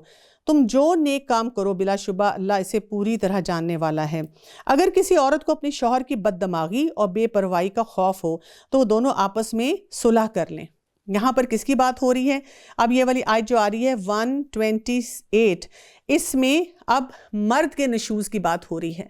کیونکہ جب ہم خواتین کے نشوز کی بات پڑھتے ہیں اور کہا جاتا ہے کہ جی اگر عورت غلط بات پہ سر اٹھاتی ہے، اپنے فیملی سسٹم کو ڈسٹروائے کرتی ہے، تو اس کے ساتھ کیسا معاملہ ہو، تو بہت سی خواتین کہتی ہیں کہ اچھا اگر میرا ہسبینڈ ایسے کر رہا ہو تو پھر اس کے ساتھ مجھے کیا کرنا چاہیے. تو یہاں پہ بتایا جا رہا ہے کہ اگر مرد کا نشوز ہو، کیا اس میں آ جاتا ہے کہ وہی بات، وہ ایسا کام کر رہا ہے کچھ جو کہ جائز نہیں ہے، جس کی وجہ سے پورا خاندان جو تباہی کی طرف جا رہا ہے، تو کیا کہا گیا؟ آپس میں صلح کر لیں. یہ کیا بات ہوئی؟ کیوں عورت کیوں صلح کرے؟ وہی بات میں آپ کو دوبارہ سے ریمائنڈر کے طور پہ کہوں گی کہ جب بھی ہم کسی سسٹم کی بات کرتے ہیں تو ہمیں پورے سسٹم کو سمجھنا ہوتا ہے. ہم صرف 2-3 یا چند پرسنٹیج جو ہوتی ہے کمیونٹی میں جو خواتین اپنے لیے بہت سے فیصلے بھی کر سکتی ہیں, اس فیصلے کے مطابق اپنی زندگی بھی گزار سکتی ہیں, ہم ان کی بات نہیں صرف لے کر چلتے. ہم بات کرتے ہیں پورے معاشرے کی کہ زیادہ تر خواتین کے ساتھ کیا معاملہ ہوتا ہے. کیوں؟ جب وہ تھوڑا سا کمپرومائز کر لیتی ہیں اور وہیں پہ گھر میں رہتی ہیں تو ان کو کسی نہ کسی لیول پہ پروٹیکشن ملتی ہے. لیکن اس کمپرومائز کا یہ مطلب نہیں ہے کہ آپ اپنے آپ کو ٹارچر میں رکھیں, بلکہ وہ سکل سیکھیں کہ آپ اپنے خاندان کو اسٹیبلٹی کے ساتھ لے کر چل سکیں. کیونکہ ایک جو خاتون ہوتی ہے نا, وہ گھر کا نیوکلیس ہوتی ہے, اور اگر وہ نیوکلیس کو ہم نکال دیں گے تو کیا ہو جائے گا؟ سارا خاندان بکھر جائے گا. اس میں کسی پر کوئی گناہ نہیں. صلح بہت بہتر چیز ہے, اور انسان کا دل جو ہے, نفس جو ہے, وہ شح کی طرف جاتا ہے. اگر تم اچھا سلوک اور پرہیزگاری کرو تو تم جو کر رہے ہو اس پر اللہ تعالیٰ پوری طرح خبردار ہے. یعنی یہاں پر ہمیں نفس کے جو شح, نفس کی تنگی ہے, اسے اپنے آپ کو بچانے کے لیے کہا گیا ہے. اور آپ دیکھیں کہ اللہ تعالیٰ نے خواتین کے اندر یہ صلاحیت رکھی ہوتی ہے کہ وہ کچھ نہ کچھ لیول پہ کمپرومائز کر کے اپنے گھر کو, اپنے بچوں کو بچانے کی اور ان کو سٹیبل کرنے کی کوشش بھی کرتی ہیں. تم سے یہ تو کبھی نہ ہو سکے گا کہ اپنی تمام بیویوں میں ہر طرح عدل کرو, گو تم ان کی کتنی ہی آرزو کرو, بس بالکل ہی ایک کی طرف مائل ہو کر دوسری کو ادھر لٹکتے ہوئے نہ چھوڑو. اور اگر تم اصلاح کرو اور احتیاط کرو تو بے شک اللہ تعالیٰ بڑی مغفرت اور رحمت والا ہے. یعنی آپ دیکھیں کہ خواتین کو کہا گیا کمپرومائز کر لیں, لیکن مرد حضرات کو ساتھ ہی وارننگ دے دی گئی کہ ڈس بیلنس نہ کریٹ کرو. یہ مشکل کام ہے لیکن اس کو پورا نبھاؤ. اگر میاں بیوی جدا ہو جائیں تو اللہ تعالیٰ اپنی وسعت سے ہر ایک کو بے نیاز کر دے گا, اور اللہ تعالیٰ وسعت والا, حکمت والا ہے. خاتون کیا کر رہی ہے؟ پہلے مصالحت پہ کام کر رہی ہے, لیکن اگر معاملات بہت بگڑتے چلے جا رہے ہیں اور مسئلہ نہیں حل ہو رہا تو اب اس خاتون کو اجازت دی گئی ہے کہ وہ اگر جدا ہونا چاہتی ہے, الگ ہونا چاہتی ہے, تو وہ سٹینڈ لے سکتی ہے. زمین و آسمان کی ہر چیز اللہ ہی کی ملکیت میں ہے, اور واقعی ہم نے ان لوگوں کو جو تم سے پہلے کتاب دیے گئے تھے اور تم کو بھی یہی حکم دیا ہے کہ اللہ سے ڈرتے رہا کرو, اور اگر تم کفر کرو تو اللہ ہی کے لیے ہے جو آسمانوں میں ہے اور جو کچھ زمین میں ہے. اللہ بہت بے نیاز اور تعریف کے قابل ہے. اللہ کے اختیار میں ہے آسمانوں کی سب چیزیں اور زمین کی بھی, اور اللہ کافی کارساز ہے. اگر اسے منظور ہو تو اے لوگو وہ تم سب کو فنا کر دے اور دوسروں کو لے آئے. اللہ تعالیٰ اس پر پوری قدرت رکھنے والا ہے. جو شخص دنیا کا ثواب چاہتا ہے تو اللہ تعالیٰ کے پاس تو دنیا اور آخرت کا ثواب موجود ہے. اللہ تعالیٰ سننے والا اور خوب جاننے والا ہے. یا ایھا الذین آمنوا کونوا قوامین بالقسط. ہم پارے کے اختتام پہ جا رہے ہیں, اور یہاں پہ ایمان والوں کو خطاب کر کے کیا کہا گیا؟ عدل و انصاف پر مضبوطی سے جم جانے والے, خوشنودی مولا کے لیے سچی گواہی دینے والے بن جاؤ. گو وہ خود تمہارے اپنے خلاف ہو یا اپنے ماں باپ یا رشتہ دار عزیزوں کے. جو شخص اگر امیر ہو تو اور فقیر ہو تو دونوں کے ساتھ اللہ کا زیادہ تعلق ہے. سو تم خواہش نفس کے پیچھے پڑ کر انصاف کو نہ چھوڑ دینا, اور اگر تم نے کج بیانی یا پہلو تہی کی تو جان لو جو کچھ تم کر رہے ہو اللہ تعالیٰ اس سے پوری طرح باخبر ہے. تو یہاں پر امپورٹنٹ پرنسپل کیا ہے؟ انصاف کے پرنسپلز کو دیکھنا, انصاف کے مطابق اپنے تمام معاملات کو لے کر چلنا. اے ایمان والو, اللہ تعالیٰ پر, اس کے رسول پر, اس کتاب پر جو اس نے اپنے رسول پر اتاری ہے, اور ان کتابوں پر جو اس سے پہلے اس نے نازل فرمائی ہیں, ایمان لاؤ. جو شخص اللہ سے اور اس کے فرشتوں سے اور اس کی کتابوں سے اور اس کے رسولوں سے اور قیامت کے دن سے کفر کرے وہ تو بہت بڑی دور کی گمراہی میں جا پڑا. جن لوگوں نے ایمان قبول کر کے پھر کفر کیا, پھر ایمان لا کر پھر کفر کیا, پھر اپنے کفر میں بڑھ گئے, اللہ تعالیٰ یقیناً انہیں نہ بخشے گا اور نہ انہیں راہ ہدایت سمجھائے گا. منافقوں کو اس امر کی خبر پہنچا دو کہ ان کے لیے دردناک عذاب یقینی ہے. جن کی یہ حالت ہے کہ مسلمانوں کو چھوڑ کر کافروں کو دوست بناتے پھرتے ہیں, کیا ان کے پاس عزت کی تلاش میں جاتے ہیں؟ پس عزت تو ساری کی ساری اللہ کے قبضے میں ہے. اللہ تعالیٰ تمہارے پاس اپنی کتاب میں یہ حکم اتار چکا ہے کہ تم جب کسی مجلس والوں کو اللہ کی آیات کے ساتھ کفر کرتے, مذاق اڑاتے ہوئے سنو تو اس مجمع میں ان کے ساتھ نہ بیٹھو جب تک کہ وہ اس کے علاوہ اور باتیں کرنے نہ لگیں, ورنہ تم بھی اسی وقت انہی جیسے ہو. یقیناً اللہ تعالیٰ تمام کافروں اور سب منافقوں کو جہنم میں جمع کرنے والا ہے. یہ لوگ تمہارے انجام کار کا انتظار کرتے رہتے ہیں, پھر اگر تمہیں اللہ فتح دے تو کہتے ہیں کہ کیا ہم تمہارے ساتھی نہیں, اور اگر کافروں کو تھوڑا سا غلبہ مل جائے تو کہنے لگتے ہیں کہ کیا ہم تم پر غالب نہ آنے لگے تھے اور کیا ہم نے تمہیں مسلمانوں کے ہاتھوں سے نہ بچایا تھا؟ بس قیامت کے دن خود اللہ تم میں فیصلہ کر دے گا اور اللہ تعالیٰ کافروں کو ایمان والوں پر ہرگز راہ نہ دکھائے گا۔ بے شک منافق اللہ سے چال بازیاں کر رہے ہیں، وہ انہیں ان چال بازی کا بدلہ دینے والا ہے۔ وَإِذَا قَامُوا إِلَى الصَّلَاةِ قَامُوا كُسَالَىٰ يُرَاءُونَ النَّاسَ وَلَا يَذْكُرُونَ اللَّهَ إِلَّا قَلِيلًا۔ اور جب نماز کے لیے کھڑے ہوتے ہیں تو بڑی کاہلی کے حالت میں کھڑے ہوتے ہیں، صرف لوگوں کو دکھاتے ہیں اور اللہ کو یاد تو یوں ہی بس برائے نام ہی کرتے ہیں۔ یعنی یہاں پر ان کی جتنی منافقوں کے بارے میں بات آ رہی ہے تو نماز کے لیے بڑی سستی اور کاہلی سے کھڑے ہونا۔ اب یہ والی بات جو ہے ہم اکثر اپنے گھروں میں ان لوگوں کو بھی دیکھتے ہیں جن کا قرآن سے تعلق مضبوط نہیں ہوتا، یا اپنے ینگ بچوں کو دیکھتے ہیں کہ وہ بھی سستی سے کرتے ہیں۔ تو اس آیت کو پڑھنے کا یہ مطلب نہیں ہے کہ ہم ان کو کہنا شروع کر دیں کہ آج ہی میں نے آیت پڑھی ہے اور آپ بھی بالکل منافق ہی ہیں۔ نہیں، ہم نے ان کے morale کو ڈاؤن نہیں کرنا، ہم نے یہ کرنا ہے کہ ہم نے یہاں پہ وہ اسباب دیکھنے ہیں جس کی وجہ سے وہ یہ کام کر رہے ہوتے ہیں۔ کیوں کر رہے ہوتے ہیں؟ وہ صرف لوگوں کو دکھا رہے ہوتے ہیں۔ یعنی ان کی زندگی میں سے یہ جو فیکٹر ہوتا ہے لوگوں کے سامنے امپریشن کریٹ کرنا، وہ ختم کرنا ہے، ان کو اللہ کے ساتھ زیادہ سے زیادہ جوڑنا ہے۔ دوسری امپورٹنٹ بات یہاں پر کیا آ رہی ہے کہ وہ اللہ کا ذکر نہیں کرتے۔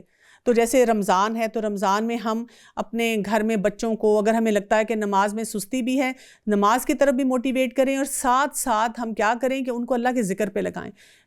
کلمہ جو ہے اس کی تسبیح پڑھ لیں، پھر اس کے بعد آپ دیکھیں کہ آیت کریمہ پڑھیں، اس کے ساتھ ساتھ آپ جو ہے درود شریف پڑھیں۔ تو جتنا زیادہ وہ اللہ کا ذکر کرنا شروع کر دیں گے اور اسی طرح بہت بڑی ذکر کی شکل قرآن مجید کے ساتھ ان کو جوڑنا ہے، تو ہم دیکھیں گے اس کے ساتھ ہی انسان کا تعلق جو ہے وہ مضبوط ہوتا ہے۔ پھر نمازوں کی پابندی اور نمازوں کے اندر بھی ایک جو ہوتا ہے نا برسکنس سے جانا، وقت کے ساتھ جانا، وہ بھی آسان ہو جاتا ہے۔ بیچ میں ہی معلق ڈگمگا رہے ہیں، نہ پورے ان کی طرف نہ صحیح طور پر ان کی طرف۔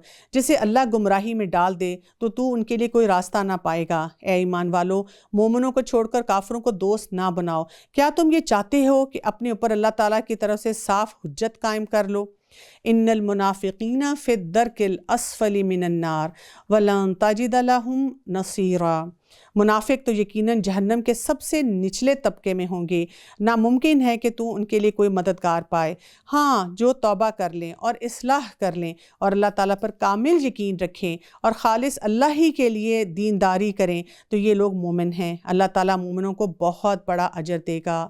ما یفعل اللہ بعذابکم ان شکرتم وآمنتم۔ اللہ سبحانہ وتعالیٰ یہاں پر ایک سوال اٹھا رہے ہیں پارے کے اختتام پر۔ اللہ تعالیٰ تمہیں سزا دے کر کیا کرے گا اگر تم شکر گزاری کرتے ہو اور ایمان والے ہو؟ یعنی اللہ سبحانہ تعالیٰ تو غفور الرحیم ہے، وہ تو ہمیں بہت خیر و برکت دینا چاہتا ہے۔